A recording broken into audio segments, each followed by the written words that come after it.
Salut à tous. Alors nous inaugurons aujourd'hui notre collaboration avec Radio Campus et nous remercions d'ailleurs chaleureusement Tom, Robin, Sydney et Max pour leur aide. Nos premiers pas à la radio promettent d'être laborieux, mais on va faire de notre mieux. Bonsoir. Et j'ai à ma gauche Mandax. Voilà, c'est moi. Mais vous vous en fichez de savoir qu'il est à gauche vu que vous ne nous voyez pas aujourd'hui. C'est une première vu que Twitch n'est malheureusement pas accessible ici. Mais vous nous verrez dans le replay. Absolument. Et alors aujourd'hui de quoi va-t-on parler? On va parler d'histoire. Pourquoi? Parce que l'histoire est écrite par les vainqueurs. Il faut donc se méfier de ce que nos prédécesseurs tenaient pour vrai. Ils peuvent s'être racontés des histoires à eux-mêmes, des histoires où ils se donnent le beau rôle, et où sont mises en avant des valeurs qui sont peut-être davantage plus celles des chroniqueurs que celles des protagonistes des événements. Il faut donc remettre en question les grands récits sur nos origines, la suprématie de l'homme blanc, de l'européen, le mythe arien, ou encore le romance national, qui sont plus affaires d'interprétation que de faits. Mais certaines personnes veulent y croire et perpétrer un point de vue auquel elles s'identifient. Elles voudraient que leur version de l'histoire, romanesque et ethnocentrée, continue d'être enseignée et d'avoir le rôle de maître étalon.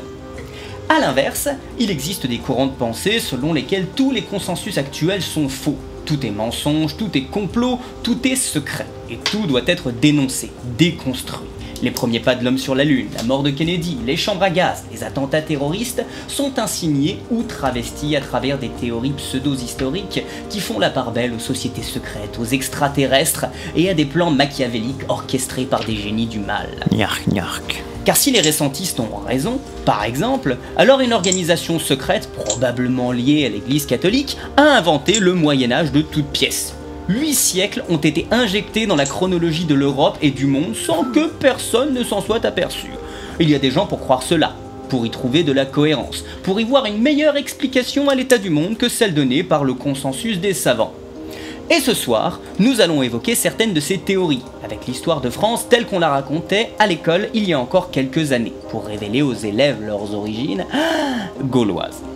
Nous verrons également les théories alternatives construites par les archéomanes, qui n'acceptent pas l'idée que les pyramides d'Égypte ou d'Amérique, ou les statues Moai, ou bien d'autres édifices impressionnants du passé aient pu être l'œuvre de civilisations qui n'avaient pas notre raffinement, évidemment supérieures d'hommes du XXIe siècle.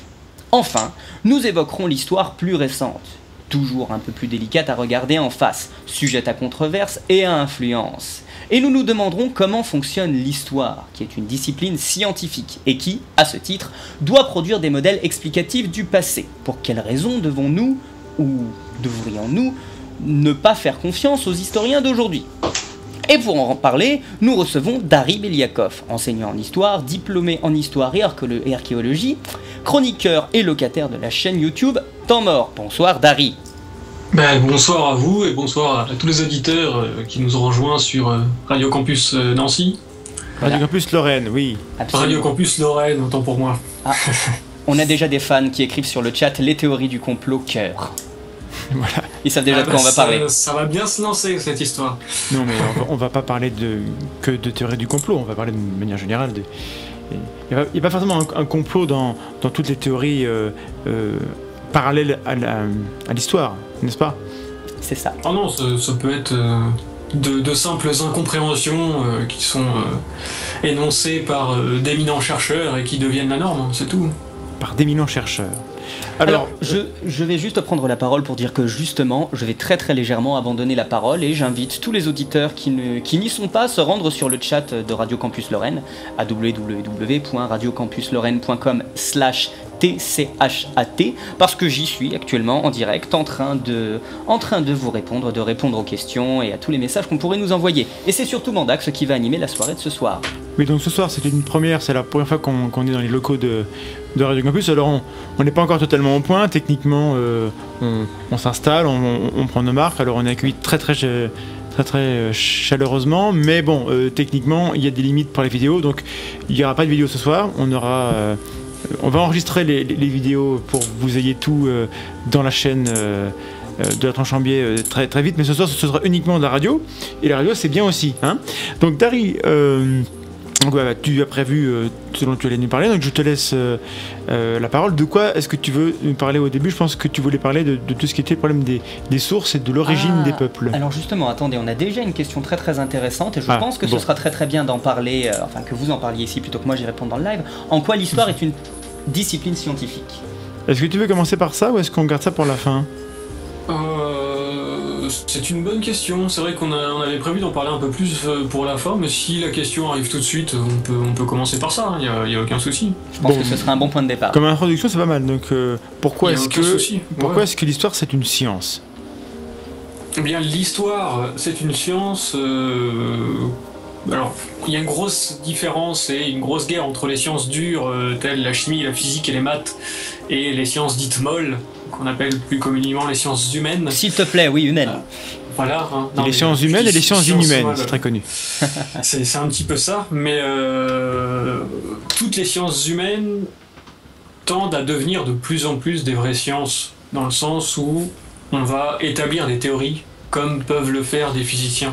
Quand des physiciens font des théories sur de la physique quantique, c'est pas des trucs qu'ils peuvent vérifier. Et je pense que quand un historien fait une théorie sociale sur la vie des paysans au XIIIe siècle en Normandie, sa théorie peut se vérifier autant que ne peut se vérifier la physique quantique. Je dis peut-être des grosses conneries, mais c'est comme ça que je le vois. Je pense que les physiciens ne seraient pas totalement d'accord, mais on va dire que oui, pour l'instant. Et dans ces théories d'histoire qui sont mises en place, il y a des faits qui sont traités, qui sont découverts dans les sources. Il y a plein de textes qui sont vus de façon vraiment objective.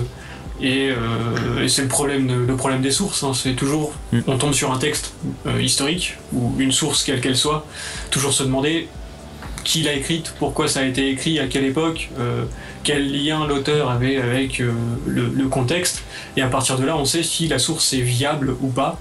Et même quand le sujet principal n'est pas forcément viable, tout le contexte qu'il y a autour peut permettre de découvrir pas mal de choses sur le contexte de l'époque. Mais tu penses bien qu'il y a des gens qui vont dire on peut pas faire d'expérience en histoire. On peut pas se dire je vais tester si les Mérovingiens ceci, cela, etc. Tu vois, enfin, comment est-ce que... Bon, je pense qu'il y a moyen de... La méthodologie est un peu différente, mais il y a moyen de tester les hypothèses. Mais comment on fait ? Comment on teste une hypothèse en histoire ? Tout dépend du domaine dans lequel on va se placer. Parce que le gros souci d'histoire, c'est qu'il y a énormément de thèmes qu'on peut aborder. Moi, je suis plutôt spécialiste en histoire et archéologie industrielle. Et tout bêtement, quand on voit un texte qui est des textes sur le travail minier du XVIe siècle ou du XVIIe siècle en Alsace, où il nous explique qu'on va fondre du minerai de plomb pour obtenir de l'argent. Dans les textes, c'est bien beau, mais il faut le tester quand même. Et pour comprendre vraiment l'histoire, il faut faire un vrai lien entre l'histoire et l'archéo. Et justement, ces expériences peuvent se tester en archéologie. Et autant en archéologie expérimentale, essayer de refaire des choses avec les techniques qu'on est censé avoir à l'époque. C'est vraiment dans l'archéo expérimental que se situe l'expérimentation pour l'histoire. Alors, juste un truc qui m'étonne, et je pense que les gens vont sauter. Tu n'es pas en train de nous dire qu'on peut faire de l'argent avec du plomb? Non, c'est un abus de langage. C'est-à-dire que le tarif Flamel. Parce que là, on est intéressé du coup, parce que là, c'est une découverte. Oui, je comprends bien. C'est moi qui abuse. Mais les mines d'argent alsaciennes sont des mines de plomb. En fait, il y a 80% de plomb, 20% de soufre. Il y a un peu moins de 1 pour 1000 d'argent. C'est pour ça que je parle de fondre du plomb pour avoir de l'argent. D'accord. C'est un pur abus de langage. Ok, et donc par rapport au texte que vous avez, il y a moyen de faire des recoupements et même de tester à l'heure actuelle si les hypothèses qu'on a sur comment ils s'y prenaient à l'époque fonctionnent. C'est ça que tu veux dire? Ouais, en fait, le truc, c'est qu'on n'a pas de manuel ou de texte qui nous dit précisément vous prenez tant de minerais de plomb argentifère, vous le mettez dans un four chauffé de telle façon, construit de telle façon, et votre minerai emballé dans tel matériau, et comme ça vous allez réussir à avoir du minerai d'argent pur. Et ça on l'a pas, tout ce qu'on a c'est des gravures, des textes qui nous disent à peu près comment les mecs bricolaient, et à travers l'archéologie on retrouve donc des artefacts. Un artefact, c'est un objet qui a été fabriqué par la main de l'homme. Faut pas y voir une Stargate ou un sac Nickel. Hein. C'est une poterie, c'est un artefact. Ne casse pas tous les rêves tout de suite, il est tôt. Oui, je sais, mais je préfère prévenir les gens. Je commence à dire je commence à leur faire croire qu'on peut obtenir de l'argent en fondant du plomb, donc Oui, je préfère prendre des pincettes maintenant, je vais faire très attention. Non, ça va. Mais en retrouvant certains artefacts, bah, on comble des lacunes qu'il y a dans les textes. Et bah, dans la fonte du minerai de plomb argentifère pour avoir de l'argent pur, il y a des artefacts qu'on appelle des moufles, qui sont des espèces de demi-pots percés de petits trous. Et en fait, c'est des sortes d'isolants autour desquels on va mettre le charbon de bois et les braises pour faire fondre le minerai, de façon à ce qu'il ne soit pas mélangé au charbon et aux cendres. Mais ça, il n'y a aucun texte qui nous l'a jamais dit, et c'est sur des chantiers de fouilles qu'on a trouvé ce truc-là. Et au début, on s'est dit, mais qu'est-ce qu'ils font ces gars-là à avoir une dizaine de demi-pots? À quoi ça peut bien servir d'avoir un pot coupé en deux comme ça? Alors, il y a Vlad qui s'amuse avec Internet, ça fait du bruit. Mais du coup, bon, ça montre bien l'aspect, on va dire, technique et technologique et le lien entre l'archéologie et l'histoire. Mais ça, tu me parles par rapport à des process, à des techniques, ouais, à des usages. Mais l'histoire, souvent, c'est aussi l'étude des événements. Comment on teste une hypothèse par rapport à un événement? Marignan 1515, bon, soit, si quelqu'un décide que le Moyen-Âge n'a pas existé, qu'on est passé de l'Antiquité à la Renaissance, comment on teste l'hypothèse que Marignan a bien eu lieu en 1515? C'est autre chose. Enfin, l'événement. Ouais, non, mais voilà. Je comprends l'événement. Après, contester Marignan, c'est, je pense, difficile parce que c'est une époque où il y a énormément de textes de nature très différente et d'auteurs très différents. Alors prenons un exemple plus lointain. Je ne sais pas. Au premier siècle, en Palestine, il s'est passé des choses. Comment est-ce que on vérifie qu'il s'est bien passé ce qu'on croit qu'il s'est passé à l'époque? Bah, tout dépend des choses. Il y a pas mal de faits qui peuvent être vérifiés scientifiquement. Je sais pas, si on parle d'un incendie du temple de bidule chose à tel siècle, bah, si on va fouiller à tel endroit et qu'on pense avoir retrouvé les traces de ce temple, on aura forcément la couche de destruction et des choses qui auront brûlé. Et l'avantage des choses qui brûlent, c'est que c'est très riche en carbone, donc on peut faire des datations au carbone 14 par exemple. Donc le carbone 14 ça marche? Le carbone 14 ça marche. Tu es sûr de toi? Il y a une marge d'erreur toujours, qui est placée entre 50 et 100 ans. Donc on peut pas dire que le temple a brûlé un mardi soir en moins 273 vers 14 ans. Ça sert à rien alors. Mais on est capable de dire à peu près à quel siècle c'était. Et plus les technologies et plus les techniques de datation progressent, et plus on est capable de dater précisément les choses. Le carbone 14, je parle de celle-là parce que c'est une des plus connues. On voit ça souvent, quand on est néophyte, on voit le carbone 14 comme un outil de datation ultra précis. Mandax s'excite sur le carbone 14 depuis la pastille sur le suaire de Turin. Non, mais pas du tout. Oui, mais ça après... si on veut parler du suaire de Turin, quand on fait une datation, il faut prendre un élément représentatif de l'objet en lui-même. Oui, et ça, il y a eu des controverses, mais globalement, les mecs ont fait le... Bref, on va pas revenir là-dessus, mais le carbone 14, juste pour expliquer aux gens, c'est une méthode qui peut permettre de dater des objets qui remontent jusqu'à environ 50 000 ans à peu près, moins. Alors si je ne dis pas de bêtises, à mon avis c'est pas plus. Oui, pas plus. Je pourrais essayer de choper un bouquin rapidement. Puis, par exemple, pour dater des dinosaures ou des fossiles, d'abord il n'y a pas beaucoup de carbone dedans, mais surtout ça marche pas, c'est beaucoup trop vieux. Non, ça ne marche pas, ouais, mais donc c'est plus pour c'est pour ça que la paléontologie est désolidarisée de l'archéo en général. Voilà. Donc si on dit un paléontologue qui est archéo, on risque de se prendre des gadins sur la tête. Donc le carbone 14 c'est pour des choses à échelle de quelques milliers d'années, on va dire. Ouais, disons, à l'échelle de l'humanité, normalement ça passe. Voilà.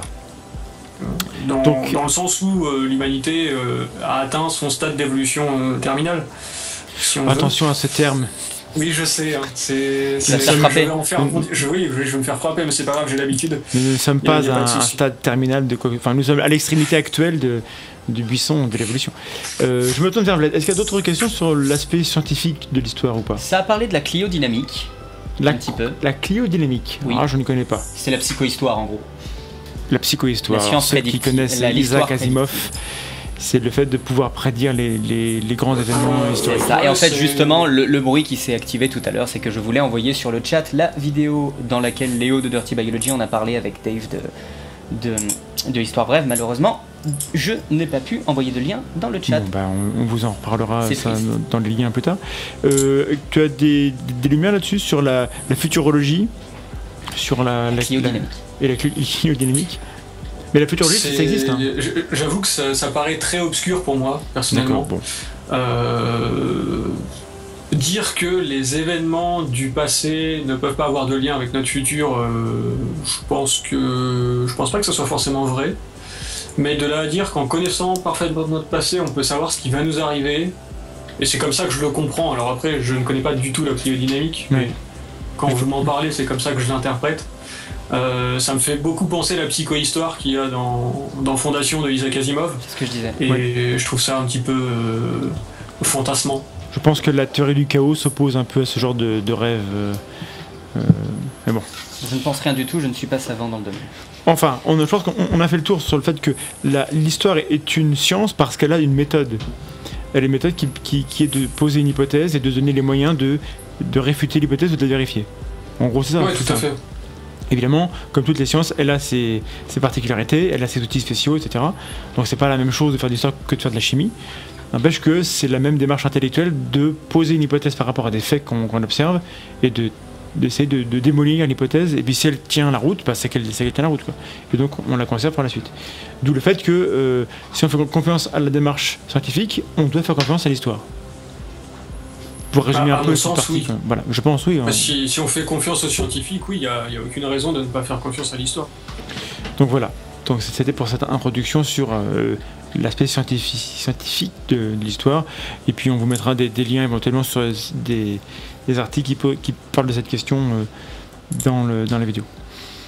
Mon cher Dari, donc sinon en première partie on voulait parler donc des croyances historiques, notamment tout ce qui est du roman national et ce qui est des images d'Épinal qu'on peut avoir, à savoir, donc tu avais envie de parler des rois fainéants et de nos ancêtres les Gaulois. Alors, ouais, tout à fait. Qu'est-ce que tu vas dire? Je pense qu'il y a des trucs intéressants à dire sur pourquoi les rois fainéants? Pourquoi cette image? Parce que c'est revenir sur un problème de source. Les rois fainéants, pour resituer un petit peu, parce que c'est plus enseigné comme ça actuellement, mais ça a posé beaucoup de problèmes aux historiens entre la Troisième République et, je dirais, il y a 60 ans. Il se trouve que les rois fainéants, c'était les Mérovingiens. Oui. Décrits par Éginard. Donc Éginard, c'était le biographe de Charlemagne. Donc Charlemagne qui était un carolingien, donc la dynastie évidemment. juste après. Sans les connaître. Et Éginard disait que les Mérovingiens se baladaient de palais en palais dans des charrettes tirées par des bœufs et que c'était des glandus, en clair. D'accord. Et Pas très agréable hein, quand même. Pendant très longtemps, les historiens ont pris ça pour argent comptant parce que Éginard, c'était quand même un biographe qui était assez badass. Et puis on s'est dit, si le mec dit ça, c'est que c'est vrai. Sauf que il y a 60-70 ans, on a commencé à se poser la question sur l'objectivité des sources. Et on s'est demandé si Éginard, puisqu'il était très proche de Charlemagne, n'avait pas cherché à légitimer la dynastie carolingienne en dénigrant la dynastie précédente. Ce ne serait pas très correct de faire ça. C'est pas très correct, mais tout le monde le fait, en fait, en histoire. Et il se trouve que les rois fainéants ne sont plus du tout enseignés parce que d'autres textes nous prouvent que les mecs se baladaient pas avec des bœufs, et en étudiant le reste de la littérature d'Éginard, on se rend compte qu'il est toujours ultra orienté pro-carolingien, ce qui est normal parce qu'il était nourri au jet blanchi par Charlemagne. Donc, mais du coup, ça pose la question, même encore à l'heure actuelle, de l'objectivité des historiens, d'une certaine manière. Tout à fait. Tout à fait. L'objectivité des historiens va toujours se poser. Et le problème, c'est que l'histoire ou l'archéologie, ces deux disciplines sont solubles dans l'idéologie. Eh oui. Et on peut le retrouver dans les époques les plus marquantes du XXe siècle, pendant la Seconde Guerre mondiale. Si on prend les archéologues qui ont bossé pour le Troisième Reich, ils ont vu leur budget de recherche multiplié par 10 pour travailler sur le mythe arien. Et on peut demander à n'importe quel historien ou n'importe quel archéologue aujourd'hui, ou n'importe quel, même un scientifique en sciences, en maths, en physique ou en chimie, si on vient le voir en disant mec, le gouvernement te demande de travailler sur ça précisément, et on multiplie ton budget par 10, j'en connais pas beaucoup qui vont dire non. Il y en a. Il y en a, mais... Si. Enfin, il y en a Mais c'est vrai que plus globalement, évidemment... Il y a une conscience morale qui est peut-être... qui tend à se développer, peut-être. Mais... Le fait est que ce genre d'influence, évidemment, ça peut jouer beaucoup. Surtout pour des disciplines, comme tu dis, qui ont un rapport avec l'image de la nation, enfin, des considérations démocratiques, au sens large. Ouais, quand on a un gouvernement assez autoritaire, on peut moins facilement dire non aussi. Oui. Certes. C'est vrai qu'en démocratie, oui, il y a peut-être des gens qui s'opposeraient, comme on a pu le voir quand on a voulu ouvrir un musée d'identité nationale. Il y a pas mal d'historiens qui se sont opposés à l'idée, parce que l'histoire ne doit pas être récupérée politiquement. Et ça, c'est une prise de conscience qui se fait de plus en plus, parce que ça a tendance à rendre l'histoire un petit peu sale. Et ça, les politiques s'en servent beaucoup parce que ça assoit leur légitimité, ou c'est très populaire de créer un mythe national, ou de montrer au peuple non instruit ou mal instruit qu'ils viennent d'une population forte et puissante, et qu'il faut honorer ses ancêtres, etc. Ça donne un support narratif pour après avoir un discours pas toujours... politique orientée. Voilà. Mais du coup, par rapport au roi fainéant, parce que moi, figure-toi que je me rappelle, moi, je suis très vieux, j'ai dans mes cours, c'était en CM1, CM2, je sais plus quel, j'ai eu l'expression roi fainéant dans mes cours, dans les bouquins, et ça remonte à il y a 20 ans, quoi. Pareil. Et toi, tu me dis que ça fait 70 ans qu'on sait que c'est pas vrai. Alors comment tu expliques qu'il y a un décalage d'au moins 50 ans entre le fait au moment où les historiens disent voilà, là il y a un problème, et au moment où dans les écoles on agit en conséquence? Bon, peut-être en disant 70 ans, j'ai peut-être très légèrement exagéré, mais il y a toujours un gros décalage entre ce que l'histoire et l'archéo nous apprend et ce qu'on va retrouver dans les manuels scolaires. Et ce qui est très beau, je trouve, aujourd'hui, c'est que là il y a une refonte totale de tous les manuels scolaires, collège et lycée. Et s'il y a des historiens qui veulent bosser sur les manuels, mais foncez, parce que tous les éditeurs cherchent du monde. Voilà, je vais faire mon petit bout de promo pour les potes qui me contactent en galère en mode tu veux pas écrire un manuel pour les 6e? Ouais, mais j'ai pas mon CAPES encore, donc je suis que remplaçant, j'ai pas de légitimité pour... Donc il faut avoir un CAPES pour écrire un manuel scolaire? Les éditeurs préfèrent. Après, sur le papier, dans les contrats, je sais pas, mais il faut une certaine légitimité quand même. Ouais. D'accord.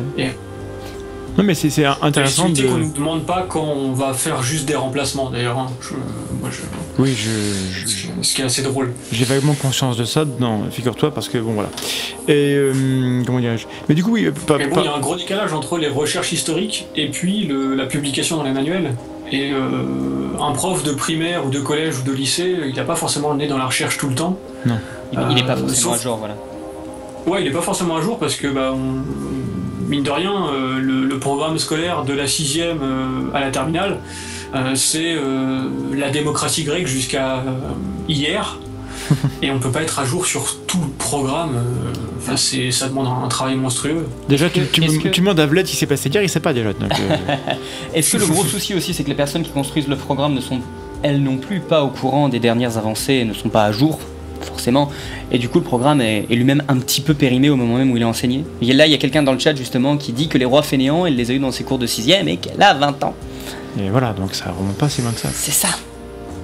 C'est dur, je pense que si l'éducation était gérée par une seule personne, la question pourrait se poser de la mise à jour scientifique de cette personne.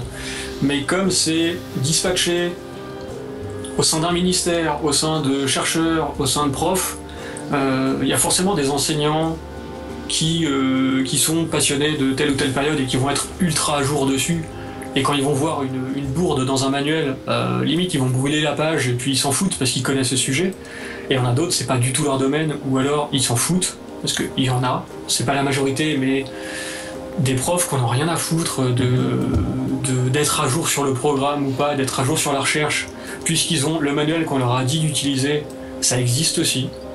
tous les profs ne sont pas parfaits. Non. Et tout ce mélange, et puis le côté humain de cette science, finalement, fait que oui, il y a des enseignements qui peuvent être divergents, tout simplement. Tous les enseignants ne sont pas chercheurs de toute manière. Oui, tout à fait. Donc le décalage, en général, mais ça marche pour toutes les sciences. Hein. Bah oui, bien sûr. Par exemple, je sais pas du tout faire du domaine, mais en mathématiques, c'est peut-être la seule science qui a un décalage de 2 siècles entre les recherches et ce qu'on enseigne. Ce qu'on enseigne à l'école à l'heure actuelle, c'est ce que les mathématiciens faisaient il y a 2 siècles. Entre-temps, il y a eu plein de choses, et pour les voir, il faut aller à la fac. Ah bon, c'est pas forcément grave, mais c'est pour dire qu'il y a forcément un décalage entre la recherche, qui est au contact de l'inconnu, et l'enseignement qui est censé être dans la zone de confort où on vous dit ça parce qu'on sait que c'est vrai. Bah, toi-même, Mandax, tu m'as parlé à plusieurs reprises d'ailleurs d'un de tes professeurs à l'université qui t'avait enseigné des choses sur l'évolution qui étaient périmées depuis quelques dizaines d'années. Oui, bah, en gros, 70 ans, c'est pareil. J'ai eu le cas d'un prof de biologie animale qui nous parlait de l'orthogénèse. L'orthogénèse, c'est l'idée qu'il y a une direction dans l'évolution. Et notamment dans la lignée équine, chez les chevaux, vous prenez les ancêtres des chevaux avaient 5 doigts, comme tous les tétrapodes, et puis maintenant ils en ont 1.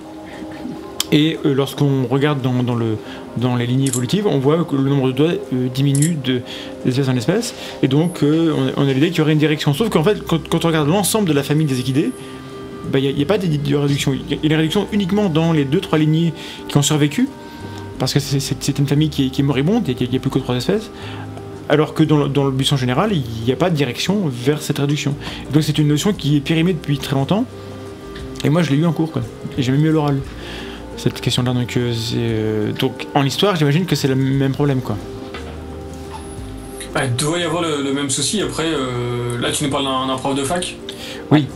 Ce qui est plus grave. Parce encore, que moi je sais qu'en histoire, j'ai été dans une bonne fac en France et où les profs se remettent pas mal en question et reconnaissent leurs erreurs aussi. Je pense que. Mais quand sur certains sujets il y a des incertitudes, moi j'ai très souvent eu le cas de profs qui nous présentaient toutes les hypothèses. Pas forcément celles que eux défendaient, même si ils étaient clairement orientés, ça se sentait dans leur discours, mais ils prenaient le temps quand même de nous exposer toutes les thèses qui étaient actuellement défendues en fait, dans le domaine de la recherche, quoi. Mais est-ce que ça, c'est un truc qu'on peut faire à l'école? Autant à la fac, évidemment, comme je veux dire, on est au contact de ce que fait la recherche, donc au contact de l'inconnu. Autant dans les collèges et les lycées, si on commence à expliquer aux élèves que bon, il y a cette hypothèse-là, mais on n'est pas sûr, et puis il y a cette hypothèse-là, mais on n'est pas sûr, etc. Peut-être qu'il faudrait faire, mais je pense qu'on n'a pas cette culture-là de montrer aux élèves que on ne sait pas tout encore. Lorsqu'on leur apprend quelque chose, c'est censé être la vérité. Alors peut-être que ça évolue, je sais pas trop où ça en est, moi je suis pas enseignant. Ouais, parce que le programme est fait pour ne pas avoir à discuter de sujets de controverses qui sont polémiques, on va dire.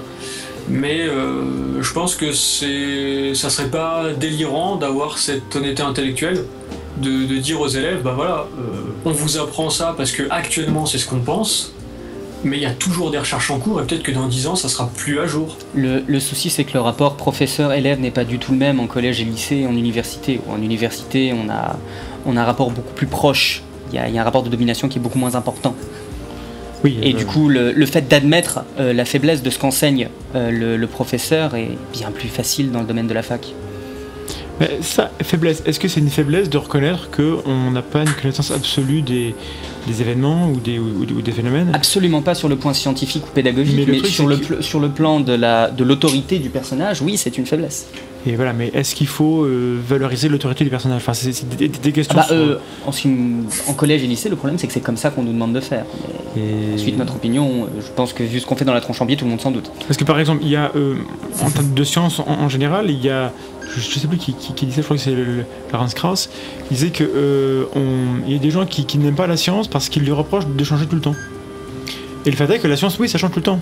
C'est vrai qu'on a des théories qui marchent à l'heure actuelle, et puis dans 10 ans, on verra les choses différemment. C'est vraiment une histoire comme ailleurs, mais c'est pas une faiblesse, en fait. Et je pense que ça échappe à pas mal de gens qui pensent que une connaissance qui change, qui évolue, c'est qu'elle était ratée au départ.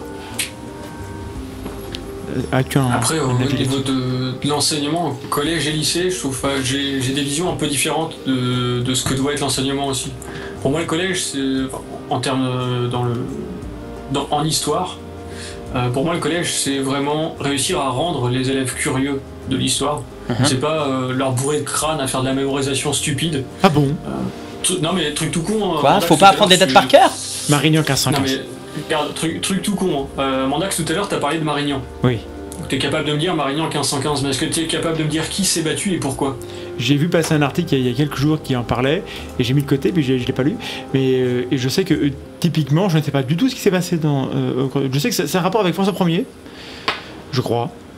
J'ai tort? Ouais, jusque là, t'as bon. Et ben, c'est tout ce que je sais. Donc il y avait des Français dans l'histoire. Voilà, c'est tout ce que je sais. Mais enfin, tout ça pour en venir au fait que. Il y a un vrai enfin je vais un peu pourrir le plan qu'on avait mis en point ensemble, mais il y a un problème au niveau de l'enseignement de l'histoire. Je trouve qu'on fait énormément de mémorisation et on se préoccupe pas de comprendre l'histoire.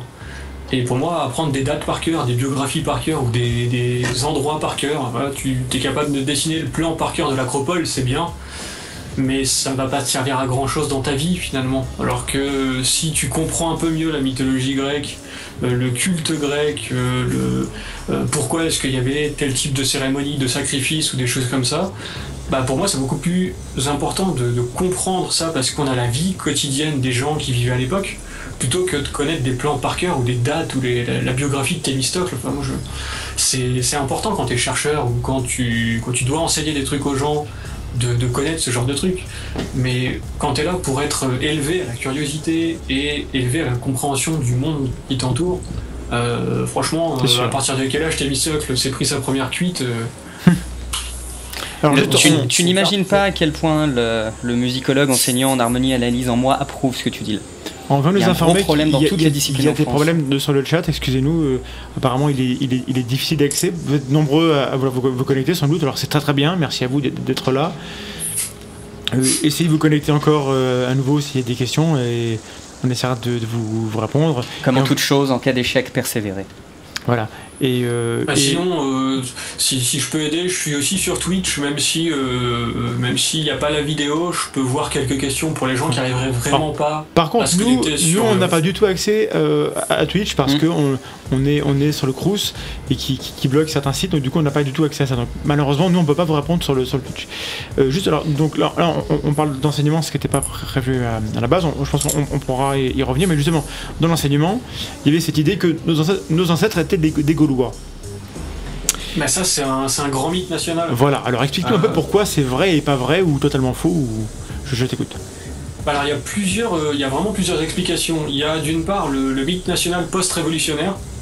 Ça en fait des mots. Parce que, ouais je sais. Ouais. À la Révolution, on va dire que le peuple a pris le pouvoir. C'est très résumé et c'est pas vrai, mais c'est comme ça qu'on dit. Dans l'esprit général, le pouvoir est tombé dans les mains du peuple.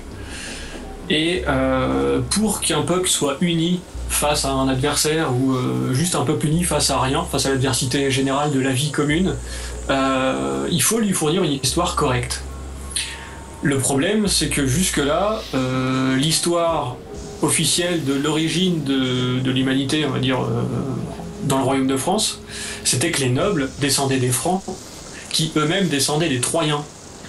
Il y a un Troyen qui s'appelait Francision, qui comme par hasard s'est installé en Francie occidentale, et ça a donné naissance à toute la lignée des Mérovingiens, puis c'est un truc un petit peu étrange, hein, on est d'accord. L'histoire du monde, c'est l'histoire des nobles, à l'époque. C'était clairement ça, à l'époque. Et c'est un petit peu ce que font toujours des Laurent Deutsch et des Stéphane Bern, me semble-t-il. Ouais. C'est pas que je vais faire cracher des noms, mais j'ai l'impression que souvent ça se résume à ça. C'est les grands de ce monde qui sont à l'origine de tout. Bah, je pense pas que Stéphane Bern estime que les grands de ce monde sont à l'origine de tout. Non, mais c'est comme on parle souvent des grands de ce monde dans les textes, parce que les textes sont écrits pour les riches, par les riches, ou pour les riches par les clercs, ou pour l'église par l'église. Enfin, la lutte des classes, forcément, etc. on parle des mecs qui ont une certaine renommée. Et il y a toujours des ragots assez marrants. Mais à la Révolution, on s'est dit il faut retrouver des ancêtres qui ne soient pas liés à la noblesse française. D'accord. Et les ancêtres qu'on avait, qui étaient ni liés à la noblesse française, donc pas des Francs, pas des Romains, pas des Grecs, et bah c'est les Gaulois. Un truc bien de chez nous. Voilà. C'est ça. Bah bien de chez nous, oui et non, parce que les Gaulois c'est ni plus ni moins que des Celtes, et les Celtes ils étaient partout en Europe. Donc c'est sympa. Mais c'est pas totalement vrai. Enfin, la France actuelle, elle a connu des vagues d'immigration massive. Et enfin, c'est lié à la géographie tout simplement. Je pense que on situe souvent l'origine de l'humanité en Mésopotamie, ou enfin l'origine de l'homme qui va fabriquer des choses, de l'agriculture, tout ça. Enfin, il y a la Mésopotamie qui est vraiment un berceau de civilisation. Pour ne pas faire de trop gros mots. Et forcément, bah, un berceau, ça veut dire que les gens vont se barrer de ce berceau pour aller essaimer un petit peu partout la civilisation en elle-même. Et fatalement, avant d'inventer des bateaux qui peuvent naviguer sur des mers et des océans, et bah, quand on part se balader et coloniser des terres, à un moment on arrive contre de la flotte et on s'arrête là.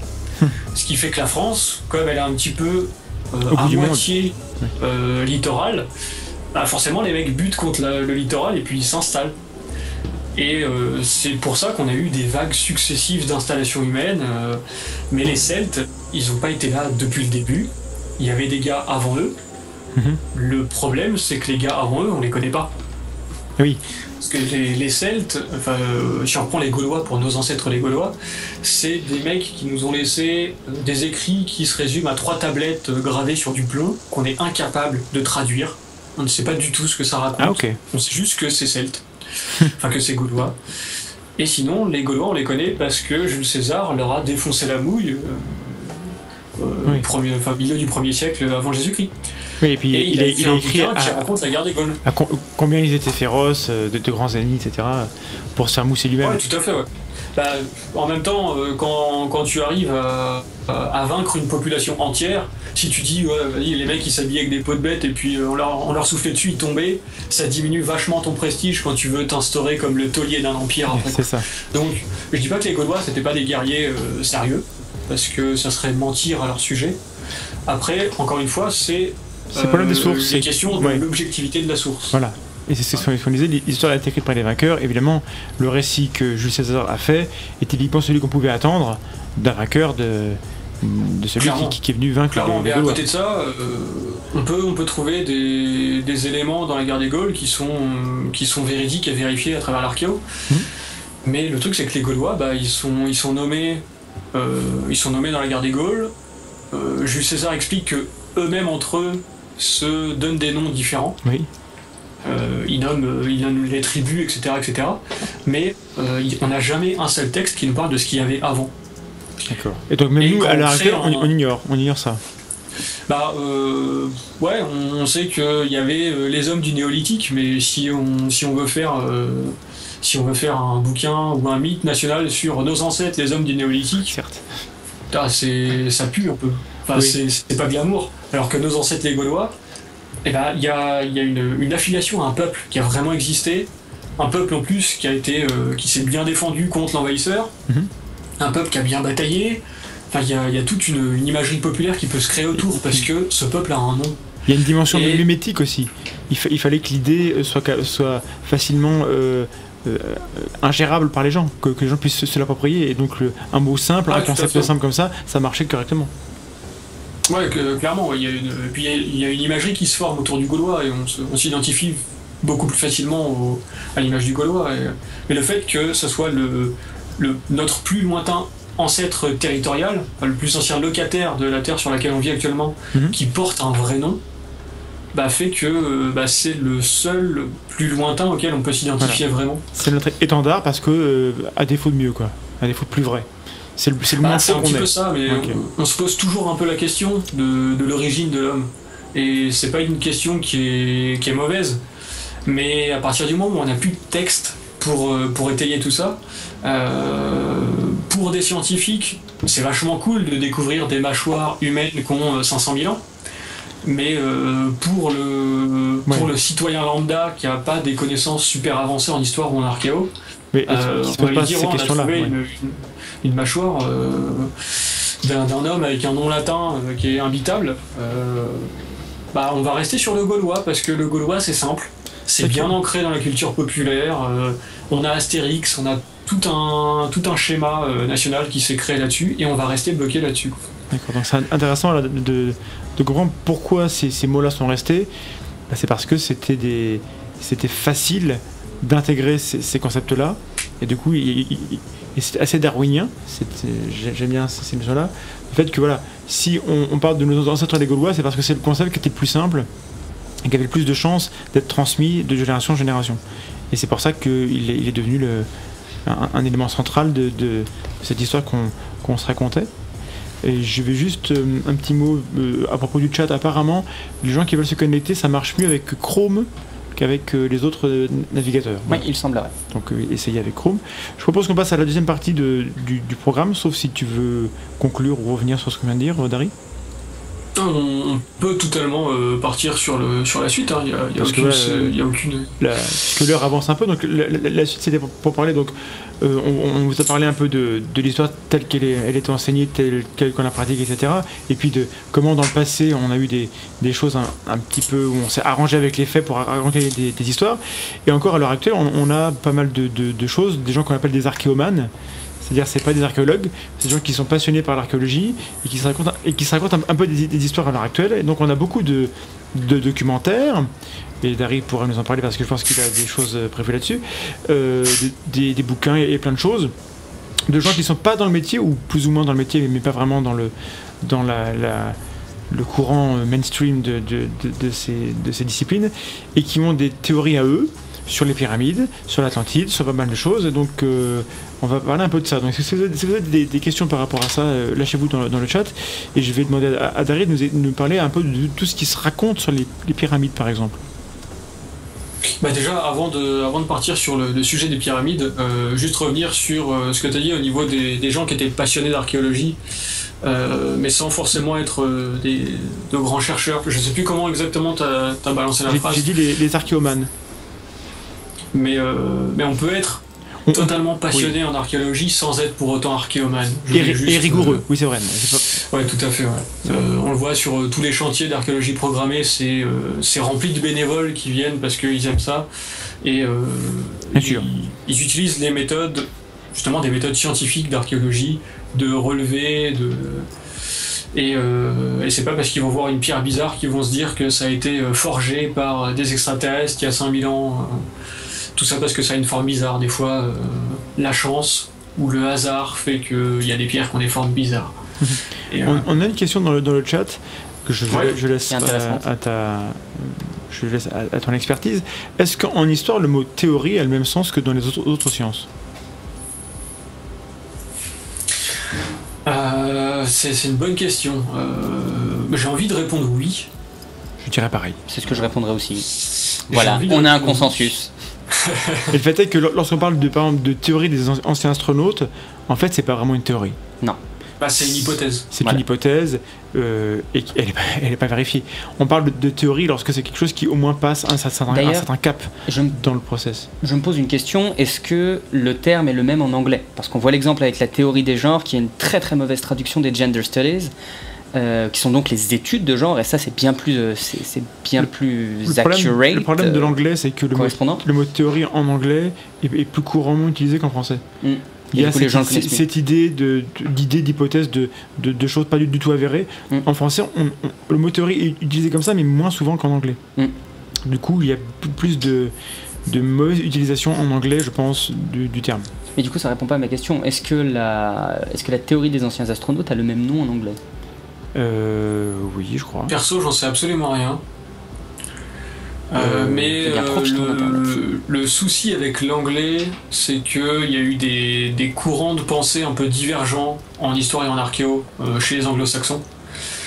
Et si je prends le cas de l'archéologie, la façon de faire des Américains en archéologie, c'est notamment en ce qui concerne les thèses, par exemple. Admettons, il y a un prof qui va faire sa thèse sur des villas romaines. Alors, je vais te couper pour donner la réponse. En anglais, on dit Ancient Astronaut hypothesis, donc l'hypothèse des anciens astronautes, ce qui est bien plus correspondant avec ce que c'est en réalité au final. Ça, c'est la page Wikipédia. Oui, mais qui est bien faite, en comme général, toutes les pages Wikipédia en général. Voilà. Mais je pense que dans les documentaires, on parle bien de théorie. Et on a tort de le faire, mais je pense qu'ils le font. Donc je te laisse reprendre. Et ouais, du coup, prenons un prof de fac, d'université aux États-Unis. Admettons qu'il ait fait une thèse sur des villas romaines. Il a pris un échantillon de 100 villas romaines. Et sur ces 100 villas, il y en a 7 qui ne correspondent pas à son schéma. La statistique veut que sa thèse soit quand même crédible et vérifiée scientifiquement parce que ça reste des sciences humaines, donc il peut y avoir des trucs qui ne collent pas. Mais sa thèse se confirme. Statistiquement, il y a toujours une marge d'erreur à toute théorie, même celle qui fonctionne. Tout à fait. Et le courant de pensée qui est né avec ce qu'on a appelé la New Archaeology dans les années 60-70, c'était des étudiants qui reprenaient ces thèses et qui, sur les 7 villas qui ne correspondaient pas au schéma, démontaient la thèse du prof. Et c'est un point de vue en histoire et en archéo qui est très très anglo-saxon, qui se fait énormément. Donc c'est une démarche hyper critique. En France, on a tendance à trouver un petit peu sale, mais qui peut parfois mettre en évidence des choses importantes quand même. Des schémas de construction qui peuvent se retrouver, justement des bouts de théorie. Tout n'est pas forcément bon à chaque fois, mais il y a des idées intéressantes qui en sortent par moment. Cette envie justement de détruire un petit peu la théorie bien construite, ça a amené à faire tomber pas mal de paradigmes en histoire sur ces 50 dernières années. D'accord. Et donc, dans les théories ou hypothèses les plus célèbres et les plus farfelues, je pense que les gens se rappelleront de Stargate. Et, par exemple, qui a vulgarisé des choses qui existent depuis les années 60, je crois que c'est 63 avec von Däniken. Donc cette théorie qui voudrait que la plupart des grands édifices du passé lointain, pour lesquels on n'a évidemment aucune trace écrite, ou très peu, même si il y a des traces écrites chez les Égyptiens, en tout cas il y a cette idée que les peuples anciens seraient incapables d'avoir construit eux-mêmes ces choses-là, qu'il aurait fallu qu'il y ait une technologie qui dépasse même ce qu'on a à l'heure actuelle. Voilà, donc après il y a plein d'hypothèses ad hoc qui viennent là-dessus.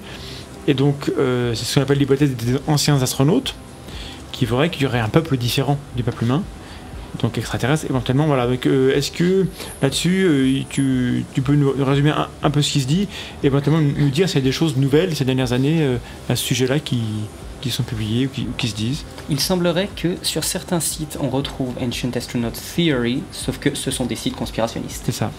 Donc c'est pas tellement étonnant. Les gens qui y croient appellent ça une théorie. Ça se tient, hein. Voilà. Sauf que c'est pas étonnant. Voilà, c'est ça. Disons que tout comme Jules César voulait nous faire croire que les Gaulois étaient des guerriers farouches et imbattables pour augmenter son prestige, les conspirationnistes essaient de nous faire croire qu'il y avait vraiment des extraterrestres pour dire que eux ont compris comment fonctionne le monde et comment fonctionne l'univers, et il faut les suivre et leur donner beaucoup d'argent. Et c'est souvent le problème avec les conspirationnistes. En tout cas, il faut acheter leur bouquin. Tu vois, tout bête, un conspirationniste comme si j'avais un Durif. Le Christ cosmique, le grand monarque qu'on a découvert à Bucarach, j'ai jamais vu de vidéo dans lesquelles il réclamait de l'argent. Donc ce qu'il fait ne me dérange pas tant que ça. Oui. Mais des personnes qui, je vais les citer parce que de toute façon on va savoir que je parle d'eux, mais des personnes comme Grimaud ou Poyard qui réalisent... Ça y est. Bah oui, le mot est lancé, la révélation des pyramides. Des personnes comme Grimaud et Poyard qui réalisent des documentaires extrêmement bien réalisés, dans lesquels il y a des moyens, ça c'est indéniable, mais dans lesquels la forme scientifique est relativement bien à sens unique, en choisissant des spécialistes qui ne connaissent absolument rien à l'histoire, c'est assez sale. Et quand derrière ils réclament de l'argent, bon, faut bien qu'ils vivent. Je vais pas cracher sur les gens qui essaient de faire du pognon parce que les gens en ont besoin.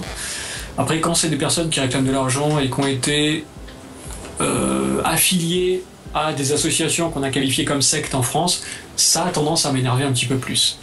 Alors juste quand on critique ce genre de reportage, on se prend tous les fans des réalisateurs dans la tronche, on se prend le réalisateur et puis les soutiens du réalisateur dans la tronche aussi, et on se fait souvent reprocher de ne pas être spécialiste, de ne s'attarder que sur des détails. Alors, et ça tombe bien, dans la tronche on y est. Et voilà. Mais donc juste pour expliquer à ceux qui ne savent pas, donc Jacques Grimaud est l'auteur d'un bouquin qui s'appelle La révélation des pyramides, et il y a eu un documentaire, enfin une série de documentaires qui est prévue, Édifiante. pour vulgariser son message. Alors évidemment dans le premier documentaire il ne révèle pas le fin mot de l'histoire, mais en gros c'est quelqu'un qui prétend qu'il connaît la date de la fin du monde, enfin, si on veut résumer. C'est un Et petit peu ça, oui. comme à peu près tous ceux Voilà. qui l'ont affirmé avant lui. Et qui prétend donc qu'il a la preuve que les pyramides n'ont pas pu être construites à l'époque où les égyptologues estiment qu'elles ont été construites, qui est persuadé que ce ne sont pas des humains, mais ce qu'il appelle les anciens. Et Les bâtisseurs. Les bâtisseurs, voilà. Il dit pas forcément qu'ils sont pas humains, et c'est là-dedans qu'il est assez malin. Oui, dans c'est son ça. Il reportage. est toujours entre deux autres, toujours jamais vraiment à franchir la ligne. Et c'est assez habile de sa part. Sauf que justement, le problème c'est qu'en fait il ne dit rien. Parce que lorsqu'on lui demande ce qu'il veut dire, il dit que le monde n'est pas prêt pour son message. Ce qui est un petit peu grossier, je trouve. Parce qu'on est vachement prêt, regarde, on est là. On est... Et du coup, ce monsieur, je vais parler avec lui sur Facebook il y a quelques jours. Je l'ai invité, et il m'a dit qu'il n'avait pas peur de débattre, etc. Sauf qu'il n'a pas réussi à me rajouter comme ami sur Facebook. Donc on a beaucoup de mal à communiquer. Il ne maîtrise pas totalement Internet, hein, c'est ce qu'il dit. Donc je pense que si un jour il réussit, si l'un de ses amis nous entend et s'il réussit à nous mettre en contact, eh bien on discutera avec lui volontiers de sa méthode. On n'est pas là pour juger le contenu, moi je ne sais pas rien, mais dans la manière dont qu'il a de prendre des éléments et d'en tirer une conclusion, moi ça me pose de gros problèmes, même sans être historien. Et donc je te laisse la parole sur le contenu de toutes ces théories et hypothèses autour des pyramides et des grands sites historiques à travers le monde. Là on va aborder un petit peu l'archéologie mythique. Voilà. À savoir que, et là je vais laisser ce message au cas où Grimaud ou Monsieur Poyard, messieurs Grimaud et Poyard passeraient sur cette vidéo. Monsieur Poyard demande souvent à ce qu'on démonte leur reportage point par point. Ça a été et fait, désolé les gars, je passe en auto-promo 5 minutes. Je vais le faire prochainement sur ma chaîne YouTube, c'est prévu. Donc là on va survoler un peu le sujet et c'est absolument pas à partir de ça que je vais débunker ce reportage, parce qu'il y a plein de choses à dire dessus. Ouais. Mais c'est vrai qu'on a tendance, en voyant ce reportage, à penser que puisque les hommes qui ont fabriqué ces monuments, d'après les thèses officielles de l'égyptologie, puisque ces gars ont fait ça il y a 5000 ans, c'est pas possible qu'ils les aient fait parce qu'il y a 5000 ans, ils n'avaient pas d'outils. Voilà. C'était l'âge du cuivre. Moi, je pars du principe, ça, hein. pour contrer un peu cet argument, je pars du principe que aujourd'hui, on a une technologie à ras-bord. Enfin, on peut pas se balader sans smartphone, sans PC, sans quoi que ce soit.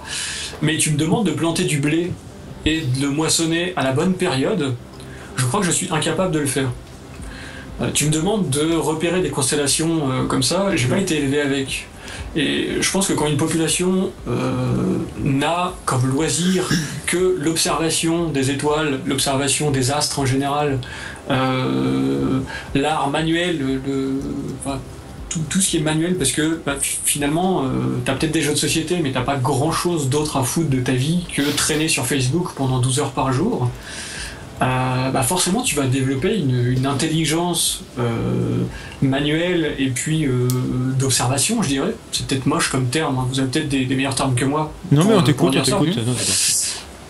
Mais on est très compétent en termes de Facebook. La technologie crée une fainéantise intellectuelle, je pense. Et c'est pas parce que des mecs il y a 5000 ans étaient capables de réfléchir à la meilleure manière de transporter un truc très lourd sur une certaine distance et puis à le faire grimper, à le traîner, que c'est pas parce que nous on sait pas comment le faire aujourd'hui que les gars étaient pas capables de le faire. Et sans technologie, nous, aujourd'hui, on est beaucoup plus fort en sudoku maintenant qu'à l'époque. Hein. C'est pareil. Donc, oui, le sudoku d'époque, c'était comment transporter une statue Moai de 50 tonnes à travers une île. Ce qu'aujourd'hui on ne sait plus faire.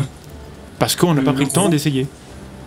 Le gros souci qu'on a aujourd'hui quand on veut expliquer ce genre de faits, et quand on voit ces documentaires un petit peu, je vais pas dire complotistes, parce que il nous dit pas que c'est les Illuminati qui dominent le monde avec les pyramides. Mais c'est l'idée qui est derrière est quand même ressemble à ça. Hein. Ce documentaire un peu mystique, ils essaient de comprendre les méthodes anciennes avec nos points de vue actuels. Mais quand tu vas demander à un ingénieur qui a aidé à la fabrication de je sais plus quelle place à Berlin, le gars dans sa tête, il peut pas réfléchir comme un architecte égyptien. Parce que dans sa tête, il a tous les problèmes de rendement, de respect du travailleur, des salaires, des coûts que ça a. Et il n'y avait pas du tout ce problème devait se poser à l'époque, mais pas selon les mêmes références. Oui, les contraintes étaient différentes. Admettons, faut vraiment réussir à se mettre à la place des gars. Si les pyramides sont vraiment des tombeaux de pharaons, c'est des tombeaux de mecs qui devenaient divins. Donc à partir du moment où moi, pauvre ouvrier, je vais être engagé pour démonter des pierres avec une pierre et un burin pour créer le tombeau d'un mec qui va rejoindre les dieux, et même si je meurs au boulot, c'est triste, mais je vais quand même avoir une bonne place aux côtés d'un gars qui va devenir un semi-dieu, quoi. Et même si c'est galère de traîner des blocs qui, d'après le reportage, font la taille de grosses berlines. J'adore la précision de cette norme, plusieurs grosses berlines à chaque fois, c'est assez impressionnant. Donc si les gars sont capables de se tuer à la tâche pour traîner des blocs comme ça, c'est qu'il y a une raison, et la raison elle n'est pas que technique, il y a une raison morale derrière. Parce que voilà, tout le reportage, je n'en parle pas. Ils veulent nous faire croire que les pyramides ne peuvent pas être uniquement un tombeau de roi parce que c'est pas raisonnable de déployer autant d'efforts pour un tel but. Mais comme tu dis, l'état d'esprit des gens de l'époque était pas le même. Et rappelons-nous qu'il y a 1000 ans, les gens allaient mourir pour les croisades. Et à l'heure actuelle, il y a des gens qui vont encore mourir qui sont explosés pour des idées. Ouais, tout à fait. Et puis donc, quand on regarde les temples sur l'Acropole, le Colisée, le Colisée, on a beau être 5000 ans plus tard, on va pas me dire que la technologie elle était exceptionnelle à l'époque de l'Empire romain, quoi. Fabriquer le Colisée, ça doit être peut-être hautement plus galère à faire qu'une pyramide en termes de technique. Oui, parce qu'il y avait des monts de charge pour amener les gladiateurs ou les bêtes à l'intérieur du Colisée. Oui, bien sûr. Le Colisée à l'époque était étanche parce qu'on recréait des combats, des naumachis, donc des combats navals, à l'intérieur. C'est vraiment, il y a tout un tas de trucs à prendre en compte. Et bêtement, il y a quand même un truc relativement simple, je pense, qu'il faut rappeler, c'est que la pyramide, c'est quand même la forme la plus simple possible. Et que si les bâtiments actuels les plus anciens encore debout sont des pyramides, c'est parce que c'est la forme qui tient le plus. Donc il y a peut-être eu des bâtiments encore mieux foutus, plus anciens, mais ils ont disparu. Parce que ceux qui restent, c'est forcément ceux, et là encore c'est darwinien, ceux qui restent, c'est ceux qui par définition vont résister au temps. Et donc la forme qui résiste le mieux au temps, c'est la forme la plus simple, c'est celle qui a le moins d'aspérité, qui est la plus compacte. Évidemment, la forme pyramidale est la gagnante de l'histoire. Donc c'est pas étonnant que les plus anciens bâtiments soient ceux-là. Clairement, le tas, c'est quand même la forme de base. Hein. Voilà, le tas. Merci, parce que c'est ni plus ni moins qu'un gros tas de pierres. Hein. Même si attention à la manière dont tu t'exprimes quand même, hein, parce que ça va pas le faire. Oui, non mais c'est très bien rangé. Bon, c'est vrai qu'on m'a dit qu'on employait parfois un vocabulaire un petit peu trop fleuri et difficile à comprendre. Gros tas. Bon. Non, gros tas bien rangé. Pyramide, 2 points. Gros tas bien rangé, merci. Les dernières recherches qu'on a sur les pyramides, on ne sait pas encore si elles sont aussi bien rangées à l'intérieur qu'à l'extérieur. Parce que quand on voit la pyramide de l'extérieur, tous les blocs sont plutôt bien alignés, faut dire ce qui est.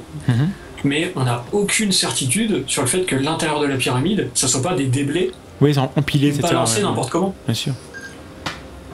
Et ça, c'est un truc qu'on ne pourra savoir que si un jour on fouille la pyramide, mais il faudrait la démonter. et ça je pense que l'Égypte ne sera pas d'accord. Oh. Ils sont chiants, ils sont chiants ces Égyptiens. Aucun respect. Je vais pas tenter de demander l'accord pour démonter un bout de pyramide, hein. Je pense que je vais me faire envoyer chier. Mais ça serait le seul moyen pour découvrir comment c'est vraiment à l'intérieur. Alors, par exemple, question. Dans ce genre de théorie, on nous affirme que le Sphinx, en fait, aurait 40 000 ans, que sais-je.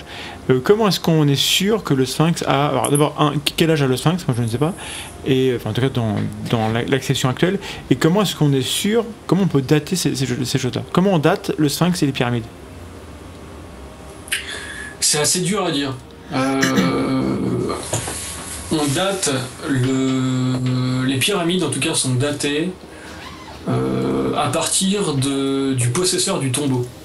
D'accord. C'est-à-dire que si on prend la pyramide de Khéops, si on l'a appelée la pyramide de Khéops, parce qu'on estime que c'est le tombeau de Khéops, et techniquement, le tombeau de Khéops n'a pas pu être construit avant sa mort, enfin avant sa naissance. Oui, plutôt. Oui. Parce que voilà, c'est illogique, mais il a pu être construit après.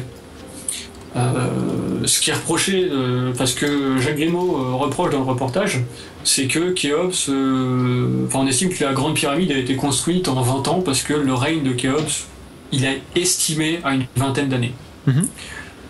Moi, quand on me dit ça, bon, déjà, construire la pyramide en 20 ans, en fonction du nombre d'ouvriers utilisés, c'est pas forcément impossible. Après, j'ai envie de dire, on a fait rentrer au Panthéon, il y a quelques mois, des mecs qui sont morts pendant la Seconde Guerre. Donc c'est pas parce que un tombeau porte notre nom que on est obligé d'y être enterré juste quand on va clamser. D'autant qu'en Égypte, il y a quand même un procédé magnifique qui s'appelle la momification, qui permet de conserver le corps pendant des millénaires, puisqu'on en retrouve actuellement des momies. Et il n'y a rien qui dit que les gars ont pris un peu plus de temps pour faire un temple qui en jette vraiment, pour que le fils de Khéops le mette dans le tombeau, même si c'est 10 ans après sa mort, c'est pas grave. Il n'y a aucun égyptologue qui le dit, ça. Je l'ai jamais lu. Je ne suis pas sûr qu'il y ait des égyptologues qui le pensent. Peut-être qu'on va prendre pour un hérétique. Voilà. Et pour moi, ça serait pas totalement aberrant. Et on peut prendre un hérétique autant qu'on peut prendre Grimaud quand il parle d'extraterrestres. Mais il le dit pas comme ça, hein. Non, il le dit pas comme ça, mais je schématise un peu, mais quand il parle de bâtisseurs, oui, et qu'il compare les statues de l'île de Pâques en demandant « Mais pourquoi est-ce qu'ils ont des doigts aussi longs? C'est pas normal. Pourquoi est-ce que leur visage ne correspond pas du tout à des visages de Polynésiens ?» Oui. Mec, arrête de tourner autour du pot. Si tu dis qu'il a des doigts, il a des mains avec 6 doigts, et que les doigts font... chaque doigt fait 30 cm de long, tu sous-entends qu'il y avait des extraterrestres ou une espèce de civilisation supérieure qui avait des traits plus ou moins humanoïdes, mais qui n'avaient absolument aucun rapport avec les Polynésiens. Donc soit tu nous parles des Atlantes, ce qui ne serait pas étonnant vu l'association secte dans laquelle tu bosses, soit tu nous parles d'extraterrestres. C'est quoi cette secte dans laquelle... laquelle il est affecté? C'est l'association Atlantis. D'accord. Qui, alors pour résumer rapidement, c'est une association qui recherche les origines des religions druidiques et catholiques, enfin et chrétiennes au sens large, dans probablement les anciennes religions atlantes. C'est très schématique. Et perso, j'ai jamais suivi de séminaire chez eux. J'ai utilisé uniquement les définitions de référence qu'on peut trouver dans des bouquins qui référencent, des bouquins qui sont édités aux presses universitaires de France, donc des livres sérieux qui sont reconnus par l'État, mine de rien, ou par les universités en tout cas, et des livres qui référencent les différents courants pseudo-religieux associatifs. Il faudrait que je retrouverai le lien, je t'enverrai le lien de la référence de cet ouvrage-là pour le podcast de cette émission, si tu veux. Mais du coup, ôte-moi d'un doute, l'Atlantide, parce que les Atlantes c'est l'Atlantide, en dehors du texte de Platon, est-ce qu'on a des sources? Bah pas vraiment. Voilà, bon, merci. Voilà. On a des gens qui ont... il y a des chercheurs très sérieux qui ont fait des études dessus. notamment il y a un géographe, je crois que c'était un géographe français, qui avait une renommée monumentale et qui s'est détruit tout seul en travaillant sur l'Atlantide. Parce qu'il se trouve qu'en Méditerranée, on a des formations rocheuses. C'est drôle parce qu'on parle justement de Montagnier dans le chat en ce moment. Ah. C'est méchamment lié. Mais il se trouve qu'en Méditerranée, on a donc des formations rocheuses qui sont à présent immergées. Et ce géographe a étudié que, en fonction des variations de hauteur de la Méditerranée, ces formations ont pu apparaître à l'air libre. Mhm. Et il a commencé à étudier, à émettre des hypothèses comme quoi ces formations rocheuses, notamment la plus grosse, pourraient être l'Atlantide. D'accord. Donc, en soi, qu'il y ait eu une île avec une civilisation posée dessus et que les eaux soient montées en faisant disparaître cette civilisation, c'est pas aberrant. Ce qui devient aberrant, c'est quand on soutient que cette civilisation était très avancée et que cette île a disparu en très peu de temps. Alors que la montée des eaux, oui, on sait que c'est faisable, que le niveau des eaux monte et descend de façon plus ou moins régulière, mais c'est pas à l'échelle de la planète. Mais faudrait vraiment, je sais pas, qu'il y ait eu un barrage au niveau du rocher de Gibraltar et que ça ait cédé d'un coup pour que toutes les formes rocheuses aient été balayées d'une seule traite par un tsunami géant. Ça c'est l'hypothèse de la Méditerranée qui se déverse dans la mer Noire, mais justement c'est dans l'autre sens. Donc, oui, voilà. Bon, on va faire une petite pause musicale et technique. Ouais, sans souci. En vérité, c'est pire qu'avant. Mais notez la progression quand même. Dans nos premiers lives, on n'était pas du tout au point techniquement. Là maintenant, ça y est, le son fonctionne bien quand il fonctionne. Et donc, il y a un vrai progrès maintenant pour la vidéo. On essaiera de s'arranger pour dans 15 jours. Mais là, en fait, le problème, c'est que du coup, comme la connexion Internet est défectueuse, on a perdu Skype. Voilà. On l'avait récupéré, mais on l'a reperdu. Mais donc là, on va retrouver. Et Vlad ne peut plus se reconnecter au chat, puisque le chat était déjà limité. Et comme il s'est déconnecté pour tester une nouvelle connexion.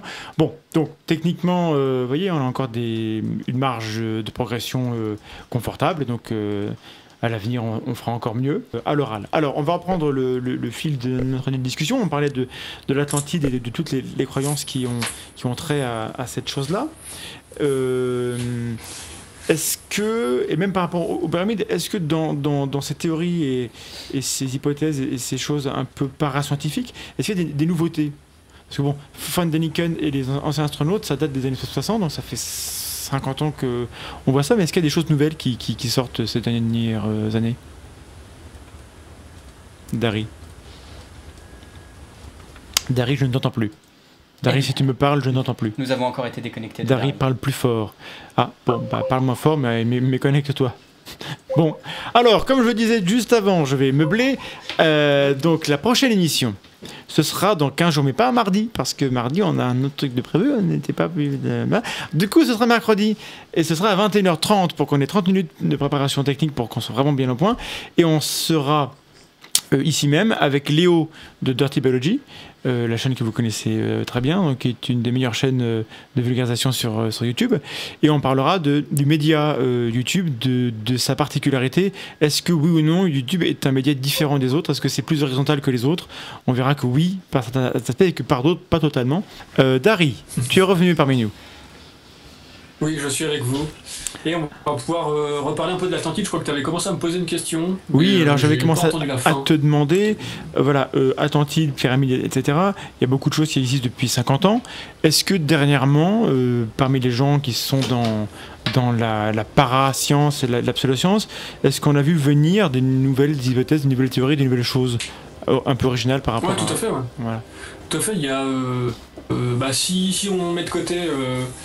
les hypothèses de Jacques Grimaud, on a je crois que c'est un postier de Haute-Normandie qui a étudié en freelance comme ça l'égyptologie et puis les pyramides, et il a proposé un système de construction. Ah, j'ai vu passer ça. Avec, oui. Juste en réfléchissant dans son coin, comme ça, en étudiant des bouquins, en ayant accès à tous les textes publiés par la communauté scientifique.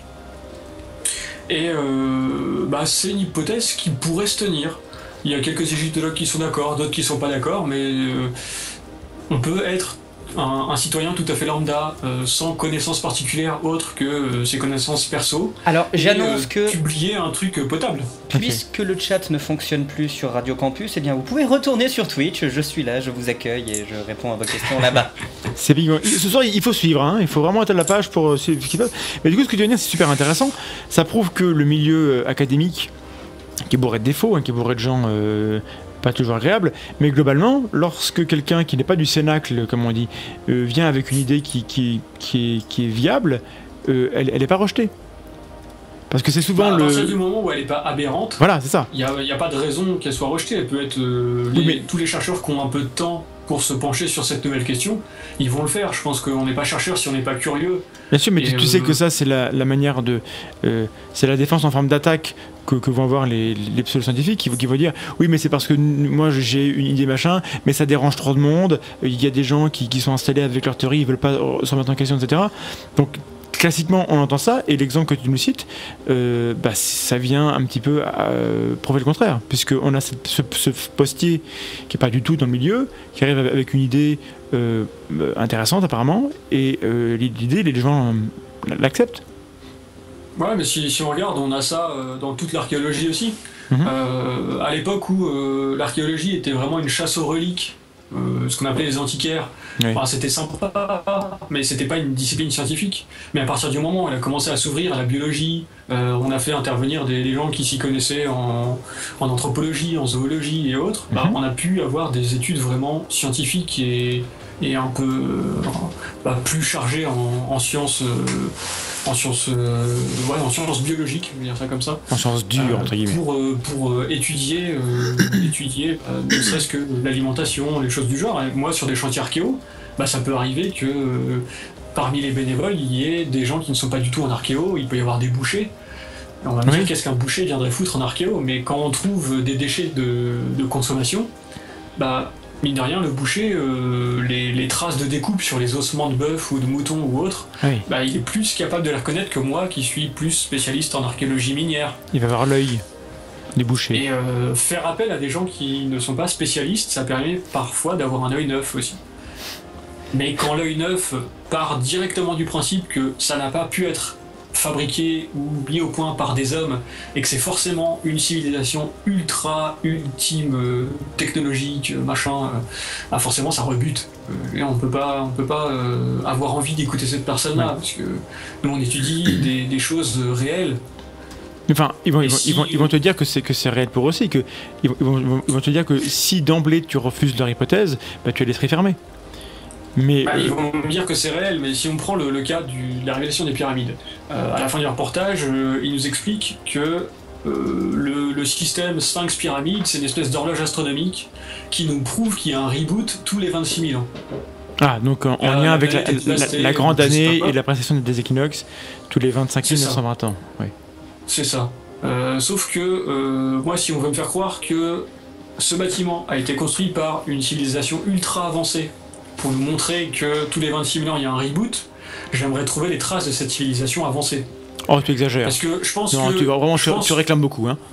Je réclame beaucoup, mais je pense que si notre civilisation là mourait actuellement, à mon avis, dans 5000 ans, les parkings souterrains Vinci, on les trouve encore. Il y a plein de trucs souterrains, urbains qu'on pourra encore découvrir dans 5, 7, 8 000 ans. Donc, s'il y a une civilisation ultra avancée qui a vraiment construit ce genre de truc, mais j'attends de découvrir des traces réelles, ne serait-ce que des tombes. On est capable de trouver, nous, actuellement, des nécropoles du néolithique. On est capable d'identifier des tombes du néolithique. Alors pourquoi est-ce qu'on pourrait pas... On va te dire, à l'époque, on construisait pour que ça dure. Maintenant, c'est fini, c'est l'obsolescence programmée. Bon, mais en étant plus sérieux, il y a quand même une autre erreur dans la manière dont ils pensent. C'est juste de manière rhétorique. Ce qu'ils font, c'est un appel à l'ignorance. Sous prétexte qu'ils prétendent qu'on ne sait pas expliquer comment les anciens égyptiens auraient construit les pyramides, c'est ce qu'ils disent. Sous prétexte qu'ils ne savent pas, paf, ils sortent de leur chapeau une hypothèse qui sort de nulle part, qui est les extraterrestres. Et c'est la même chose pour les crop circles. Les agroglyphes, on en a parlé dans l'émission sur les ovnis. On a des gens qui voient dans les champs des dessins qui, d'après eux, ne peuvent pas être faits par les hommes. Du coup, il conclut que les Yétis existent. Il y avait, Sauf que d'abord, il faudrait nous prouver que ça peut pas être construit par les hommes, et ça, la preuve, elle est jamais apportée. il y a Saturday Morning Breakfast Cereal qui avait fait un excellent comic là-dessus, sur deux bonhommes qui discutent. Le premier demande à l'autre dis donc, combien ça fait 4600 multiplié par 7880 et divisé par 3? L'autre il répond bah écoute, je sais pas, c'est quand même super compliqué comme calcul. L'autre répond à mon avis ça fait 6. Non, je pense pas que ça fasse 6. Ouais bah moi j'ai une réponse hein. Ouais. Moi, avec ma théorie, on a une réponse. Voilà. Et c'est assez flagrant Les gens auraient du vide. du fait que les gens veulent une réponse totale. Le souci avec ce genre d'attitude scientifique, est ce que vous essayez de montrer, tu vois, je pense que l'historien, quand il ne sait pas, il n'a pas honte de ne pas savoir. Voilà. Et il cherche pas forcément à tout expliquer, quitte à aller chercher des causes mystérieuses. Le fait de rester dans le flou, ça a rien de honteux. Pour le moment, on n'a pas les éléments nécessaires pour étudier correctement certaines périodes. Et ben on les laisse de côté, puis on attend que des gens, que les technologies évoluent. En archéo, on a souvent le cas. Actuellement, on peut pas fouiller sans détruire un site, parce qu'on est obligé d'ouvrir le sol et de voir comment ça se passe. Il y a pas mal de sites où les sondages ont montré qu'il y avait des choses. À côté de chez moi, à Viola-Romaine, il y a des termes romains. Des termes romains, plutôt. On sait qu'il y a des termes, mais le Conseil général refuse de les fouiller. Il laisse ça pour les archéologues dans 100, 200 ans, qui auront peut-être des techniques qui nous permettront de découvrir des choses qu'on n'est pas capable de voir en utilisant nos techniques de fouille à nous. Bien sûr. Et ça, c'est un mode de pensée qu'on retrouve chez les archéologues, chez les historiens. Quand pour le moment, tu n'as pas les preuves pour comprendre comment c'était, mais t'emmerdes pas à fouiller là-dedans. Va voir là où tu peux trouver des réponses. Et puis, on découvrira des nouvelles techniques, des nouvelles technologies pour comprendre comment ça pouvait être. Mais ça sert à rien de saccager le peu de mémoire qui reste du lieu pour enfoncer des portes mystiques. D'accord. Mais sinon, juste pour revenir à la question que je me posais sur les théories nouvelles, etc. Donc, tu nous as parlé de ce postier et de son idée sur la manière de construire les pyramides. Est-ce qu'il y a d'autres choses sur les grandes théories liées aux pyramides, à l'Atlantide en particulier? Est-ce qu'il y a ou est-ce que c'est toujours la même chose qui est recyclée constamment? Bah, c'est dur à dire. Je crois que c'est recyclé. Il y a pas mal de choses qui sont recyclées, mais je pense que le courant actuel au niveau de la recherche, on a tendance à plus se préoccuper de la vie quotidienne des gens et de moins en moins aux gros trucs monstrueux. D'accord. Enfin, aux gros trucs. Les grandes théories. Aux gros monuments. Enfin, oui. on s'occupe. Tu vois, les dernières recherches autour de la pyramide, c'était plutôt sur les conditions de vie des ouvriers. Sur le fait qu'à côté des pyramides, en fait, l'eau s'avançait jusque pas trop loin. Et en fait, on a des traces de docks, on a des traces de réfectoires. Tout ça, c'est intéressant, mais en fait, ma question, c'était plutôt par rapport à la thématique de l'émission, par rapport aux tenants, aux croyants. Est-ce que du côté des croyants, est-ce qu'on a vraiment des nouvelles idées qui arrivent? Est-ce que c'est depuis 50 ans les mêmes histoires qui reviennent tout le temps, les mêmes arguments qui reviennent tout le temps? Est-ce qu'il y a, est-ce qu'ils se renouvellent, les parascientifiques, les parahistoriens, les archéomanes? Est-ce qu'ils se renouvellent dans leurs hypothèses, ou est-ce que non? Bah, ils en ont pas besoin. Oui. À partir du moment où on peut pas prouver que c'était des extraterrestres, ou à partir du moment où on peut pas prouver que ça n'en était pas. Et comme eux, ils ont déjà leur conclusion. Eux, ils ont leur réponse. C'était des bâtisseurs, c'était des extraterrestres, c'était des Atlantes. Bah voilà. Oui, parce que ça, ils n'ont pas besoin de chercher plus loin, personne n'arrive à démontrer précisément que c'était pas le cas. C'est comme ce que vous disiez sur je ne crois pas aux licornes. Oui. Bah ouais. Bah, moi je ne crois pas que ce soit les extraterrestres, mais c'est à eux de me prouver que c'est le cas et c'est pas à moi de prouver que c'est pas les extraterrestres. Bah, c'est le problème de la charge de la preuve. Hein. Parce que la thèse de Grimaud et compagnie, c'est qu'il y avait donc une civilisation ancienne, les bâtisseurs, qui seraient à l'origine de tout. Des pyramides, du sphinx, des pyramides aztèques, des statues moaï, et que dans le monde entier... Voilà. Et ils n'ont pas été foutus de laisser d'autres traces que les traces qui peuvent être expliquées par d'autres théories plus scientifiques. Bah, ils ont laissé des traces mathématiques. Voilà. D'après Grimaud, ils ont laissé des traces mathématiques, à savoir le nombre d'heures et pi. Voilà, des traces mathématiques de niveau collège. Ce qui est quand même pas de bol, parce que s'ils avaient vraiment le niveau d'avoir des lasers pour couper la roche, ils auraient pu laisser des équations de Maxwell, je sais pas. Un truc. Enfin, parce que Ils auraient pu, mais... sur lequel on a vu un documentaire qui s'appelle Le secret ou le trésor des Templiers. Le trésor des Templiers, oui. Et qui est sous-titré ce que le Da Vinci Code ne disait pas.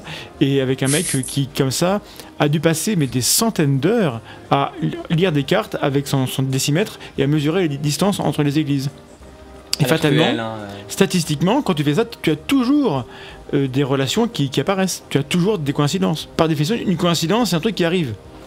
Et donc le mec, il finit par faire des pentacles dégueulasses, pas droits, dans tous les sens, qui lui prouvent que c'est pas là par hasard.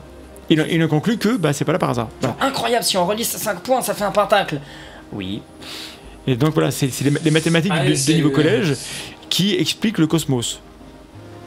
Et c'est un peu le souci de vouloir mettre des maths partout, hein, mais le film Le Nombre 23 le prouve bien. Quand on veut chercher un nombre, quand on veut trouver un nombre, il suffit de chercher et puis on peut le sortir de n'importe quelle façon différente. On peut vraiment tout trouver. Et ce qui est embêtant avec le gars sur les trésors des Templiers qui relie des lieux de culte, c'est que il passe sous silence toute la démarche historique de pourquoi est-ce qu'il y a une ville à cet endroit-là. Oui. On crée pas une église à partir de rien. Et puis, si on crée un lieu de culte, c'est qu'il y a déjà une population qui est installée. Et il passe sous silence tous les chiffres qui n'ont pas donné de résultat. Parce que s'il a comparé 200 sites et qu'il finit avec 8 chiffres, c'est pas étonnant. Alors les 8 mis bout à bout, c'est impressionnant, mais quand tu dis qu'il y en a 192 qui ne donnent pas de résultat, c'est beaucoup moins puissant au final. Et on a exactement ça dans le... Avec Grimaud, c'est pareil, je suppose. Dans la révélation des pyramides, quand il nous parle de l'équateur penché à précisément 30 degrés, alors personnellement, je vois pas en quoi 30 degrés c'est plus précis que 27. C'est plus rond. Il n'y a pas de raison pour que ça soit précisément 30 degrés. À part que 30 degrés, c'est l'angle dans lequel on esquive mieux d'après Kaamelott. Je vois pas en quoi 30 degrés c'est une valeur capitale. C'est pas faux. Et quand on voit quand on voit cet équateur penché, comme il l'appelle, c'est un équateur penché qui fait 150 km de large, sur lequel il y a plein de sites qui sont alignés. Si les gars avaient été précis à mort, on n'aurait pas besoin de faire une bande de 150 km de large. Et si vraiment ces constructions ont 26 000 ans, il faudrait peut-être tenir compte de la dérive des continents. Oui, mais la dérive des continents sur 26 000 ans, c'est quelques mètres. C'est quelques mètres, mais c'est suffisant. Oui, pour avoir un truc précisément orienté au poil de cul. Oui, ne me force pas à défendre Grimaud. Il nous tient la jambe pendant 3 plombs en disant que la pyramide est orientée à 0,5 degrés par rapport au nord et que les faces qui possèdent des renfoncements des pyramides marquent précisément les équinoxes. Oui. Ah ouais, mais c'est le serpent qui se mord la queue. C'est évident qu'un bâtiment précisément orienté au nord va forcément être précisément orienté dans le sens du soleil aussi, et les zones d'ombre vont se former quand le soleil sera aux équinoxes. Et puis il me semble que le soleil se levait aussi pour les Égyptiens d'ailleurs. Donc ils avaient dû voir après où ça se produisait. Je ne suis pas surpris qu'ils se sont rendus compte que c'était à l'est que le soleil se levait. Et bon, mais sinon, donc pour avancer dans le programme, en termes de croyances et d'histoire et d'archéologie, il y a un domaine qui peut-être bat tous les autres, c'est l'archéologie biblique. Parce que là, il y a eu des dépenses considérables pour retrouver l'Arche de Noé, par exemple, ou ce genre de choses. Oui, tout à fait. Mais en fait, il y a deux types d'archéologie en archéologie biblique qui sont très différentes l'une de l'autre, mais il y en a une des deux que je trouve assez capitale. On peut faire de l'archéologie biblique en cherchant des traces de la vie quotidienne et de l'aménagement du territoire à l'époque biblique. Mm-hmm. En faisant des fouilles, que ce soit à Jérusalem ou autre. Ça, je trouve que c'est assez agréable comme type d'archéologie, parce que c'est de l'archéologie comme on peut la faire nous à partir de sources, et on essaie de retrouver tel temple dont on parle dans tel bouquin. C'est un peu plus sale quand je vois apparaître des articles qui disent « on a retrouvé la maison de Jésus ». Oui. Et là, je dis non. Rien ne peut prouver que c'est la maison de Jésus. C'est pas parce que dans une maison t'as trouvé un gobelet en terre cuite et que ça a l'air d'être une maison dans laquelle on peut trouver des outils de charpentier que c'est la maison de Jésus. Oui, mais si c'est ce que t'as envie de croire. Hein? Si c'est ce que t'as envie de croire. Ah, mais est-ce que t'as la preuve que c'est pas la maison de Jésus? Non, mais lui n'a pas la preuve que ça l'est. Oui, mais voilà. Donc il a raison. Bon, j'essaie peut-être qu'il y ait un peu un débat entre nous, toi, enfin, essaie d'être un peu combatif, je sais pas. Pourquoi est-ce que tu n'acceptes pas l'idée que ce soit la maison de Jésus? Pourquoi, d'après toi, c'est pas une démarche qui est valide? Parce qu'il y a, pour moi, les outils ou le mobilier ne peuvent pas permettre d'affirmer que tel bâtiment appartient à telle personne. Les seules traces qu'on peut mettre au jour qui peuvent appartenir à des personnes sans aucun doute, c'est les tombes. Les tombes ou les plaques sur lesquelles il y a le nom de la personne ou alors ça, sorry, mais dans le cas des Romanov, c'est pas sûr, hein, je te ferai dire. Ouais, non, mais si on commence à partir dans des tripes complotistes, on s'en sort plus. Mais en archéologie, quand on tombe sur une sépulture romaine avec une plaque qui dit ici a été enterré machin qui a fabriqué telle autoroute, qui a été chef de telle maison de gladiateurs ou autre, bah il y a peu de chances pour que ça soit pas lui. Oui, mais juste tomber sur une villa et se dire ouais, il y a un texte qui nous dit qu'il y a une villa romaine très riche dans telle région qui appartient à tel mec, et bah du coup cette villa c'est à lui. Non, pas forcément. Mais bon, on est d'accord que dans le cadre de l'archéologie biblique, il y a quand même aussi des motivations derrière idéologiques. Il y a des gens qui ont une vision du monde, qui pensent que les événements sont passés comme ça et qui veulent absolument retrouver sur le terrain les preuves de ce qu'ils croient être la vérité.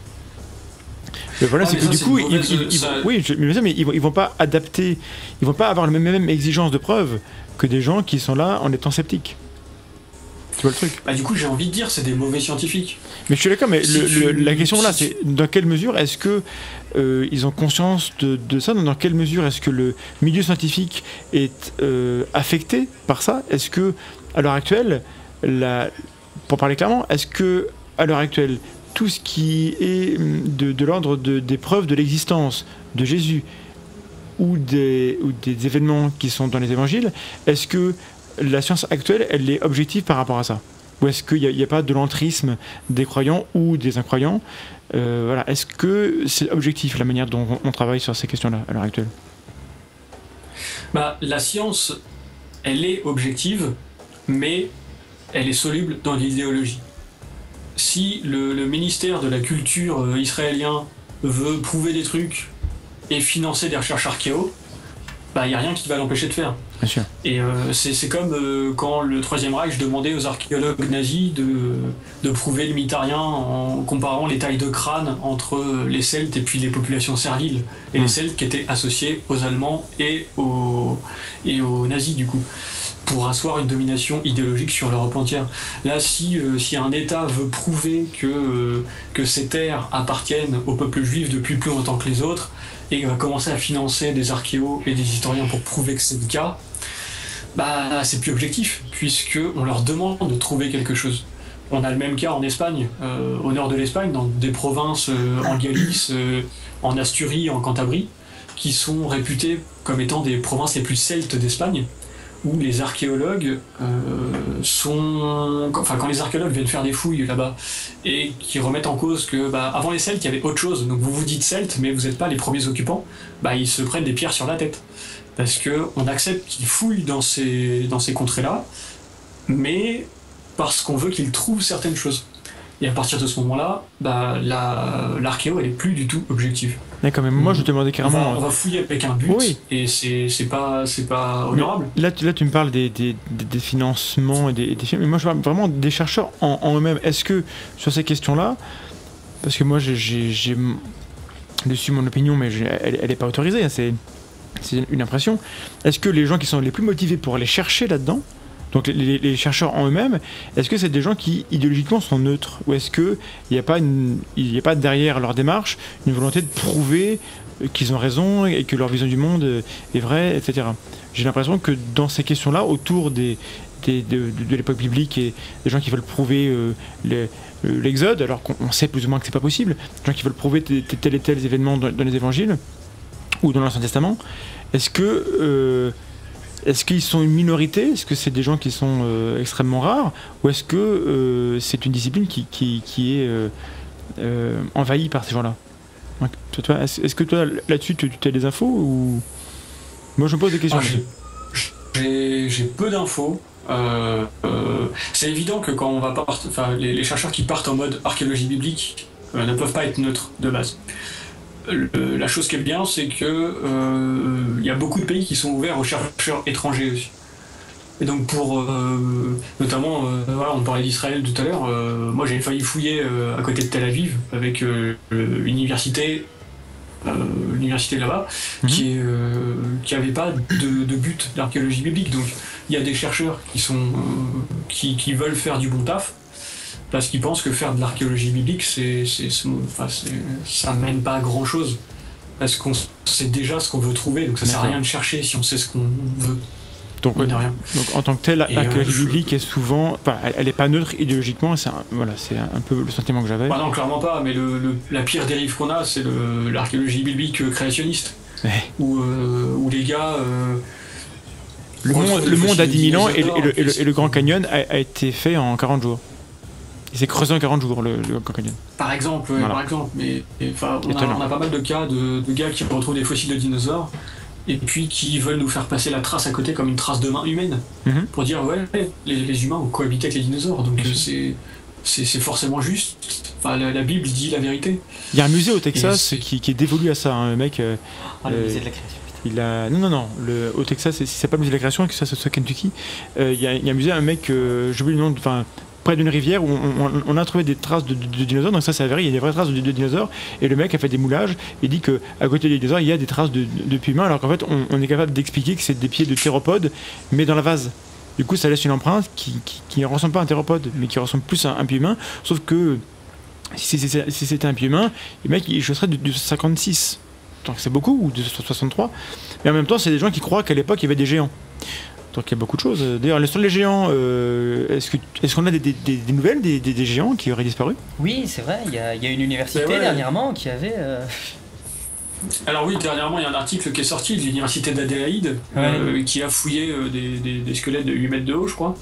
Et sur cet article, alors déjà, on a parlé du professeur Hans Zimmer, donc, qui est un compositeur on va pas causer musique, mais ce professeur n'existe pas à l'université d'Adélaïde. Ce compositeur non plus.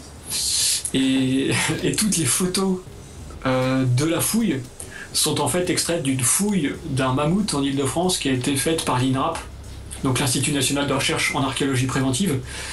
Photos sur lesquelles on voyait donc des bons Français en train de fouiller un squelette de mammouth, et des articles complotistes ont fait passer ça pour des géants de 8 mètres. C'est ça. Et ils se sont même pas foulés pour trouver un nom d'archéologue potable. Ils ont vraiment fait n'importe quoi, et les gens, tous les sites neworder.com, machin, ils ont relayé ça à tour de bras.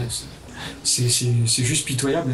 Ça me rend triste parce que j'ai autre chose à foutre que débunker ce genre d'article. mais les gens relaient l'information et c'est... Alors j'ai des messages visuels autour de moi, on parle d'elfes, j'ai pas compris trop quelle était l'histoire. Apparemment les elfes c'est plus gentil que les géants, donc il faut vraiment chercher les elfes et oublier les géants parce que les géants c'est méchant. Ça c'est bien vrai. Mais oui, ce qui est étonnant, ce que tu dis, c'est que voilà, on va passer des articles avec des photos à peine retouchées, et il suffirait de faire une recherche sur internet pour retrouver les photos originales pour se rendre compte que c'est du fake, et les gens ne font même pas cet effort. Et ça c'est terrifiant.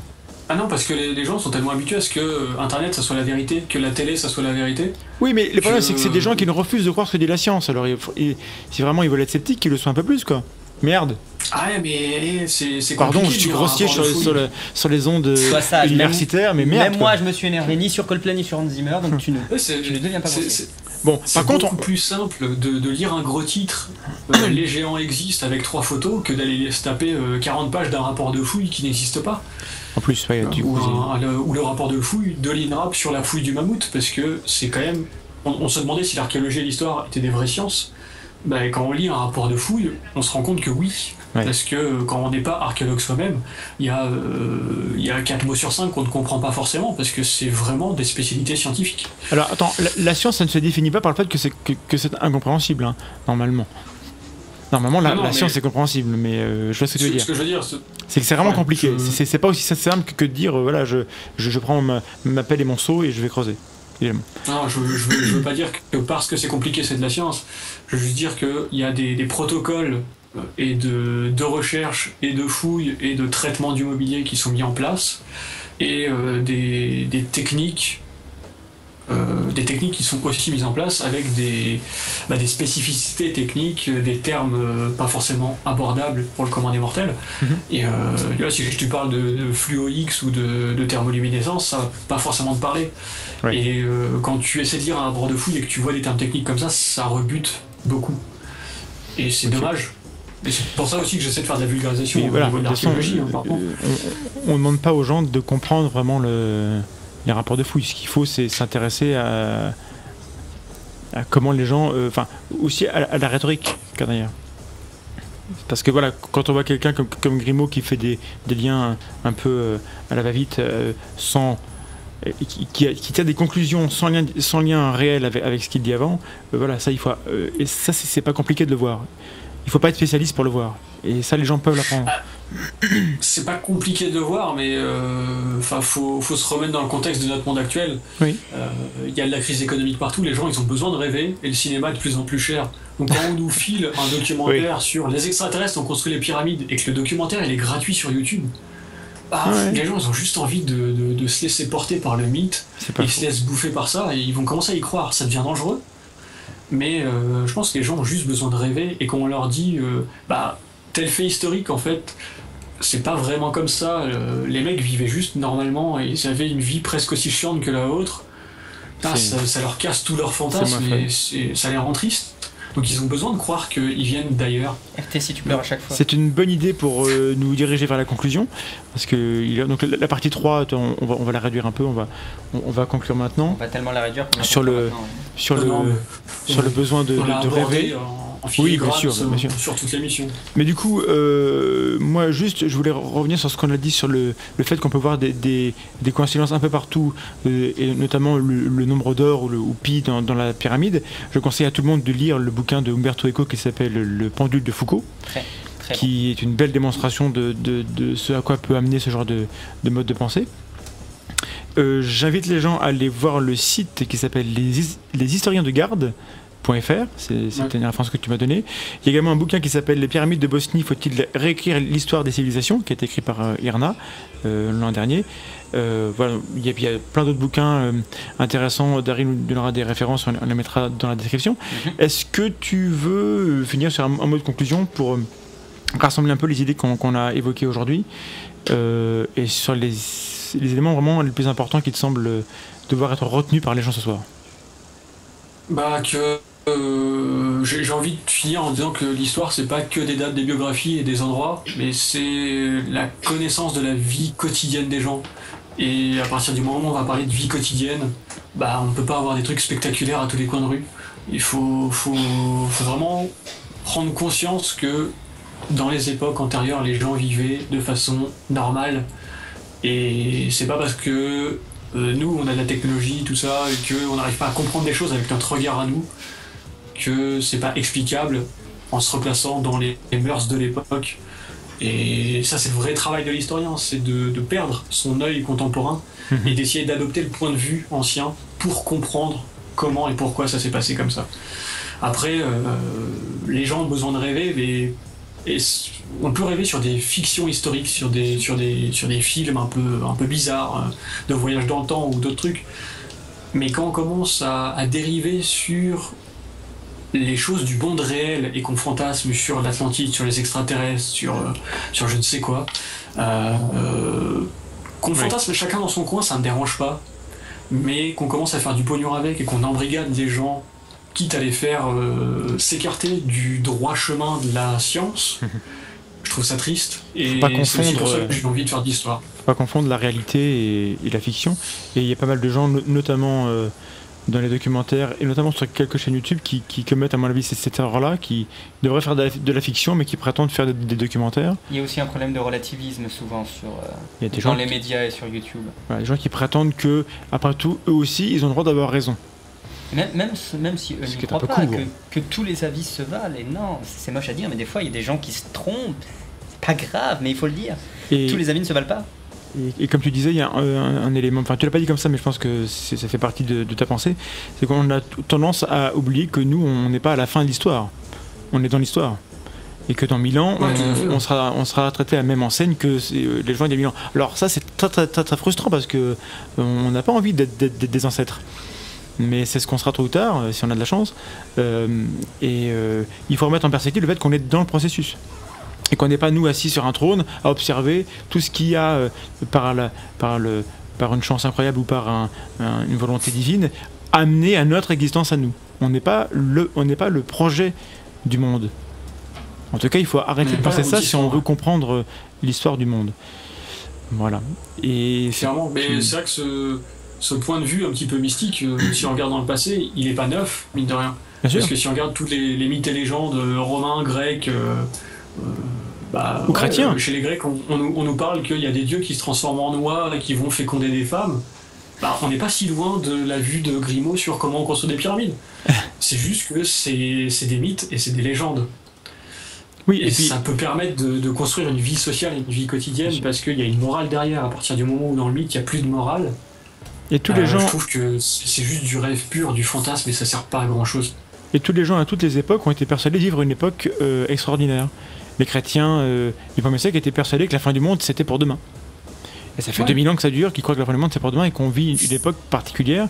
Et l'histoire nous montre que non, il y a une continuité. Les gens ont besoin de rêver, mais il faut juste faire la différence entre le rêve et la vie réelle. Voilà. Rêver c'est bien, donc nous allons continuer de rêver. Merci beaucoup pour avoir été avec nous et nous avoir aidé à rêver tout en étant conscient de la réalité, parce qu'il ne faut pas oublier le réel. Merci Dari, merci les auditeurs. Voilà, donc je rappelle que ta chaîne s'appelle Temps Mort, elle est sur YouTube, il y a pas mal de vidéos, ça commence à être un peu étoffé, et que tu prépares des vidéos qui vont débunker, démonter, déconstruire et décortiquer des documentaires du type de Grimaud et Poyard et compagnie. Donc on a hâte de voir ça. Et puis comme le sujet de l'histoire est extrêmement vaste, que c'est une science avec de multiples facettes et qu'il y a beaucoup de théories fumeuses qui existent, je pense qu'on refera une émission dans les mois qui viennent avec toi ou avec d'autres, ou avec plusieurs, si techniquement on peut, voilà, pour revenir sur ces questions là, parce que je pense qu'il y a beaucoup de choses sur lesquelles on pourrait revenir et discuter pendant des heures, mais là il faut qu'on s'arrête parce que c'est l'heure. Donc merci beaucoup d'avoir été parmi nous, désolé pour les problèmes techniques, merci beaucoup merci à vous, à Sidney d'avoir géré et au plus pressé, merci à Tom d'avoir géré la connexion. Ce fut un plaisir. Merci à Vled. Voilà, de s'être arraché les cheveux sur le chat. Voilà. Et on vous dit donc à bientôt. Donc on se reverra le mercredi 16 septembre à 21h30 avec Léo de Dirty Biology pour parler de la vulgarisation de YouTube et tout ça. Et on vous attend nombreux sur le chat qui marchera à merveille, j'en suis certain. Aucun doute. Voilà. Bonne nuit tout le monde. Bonne nuit tous. Ciao.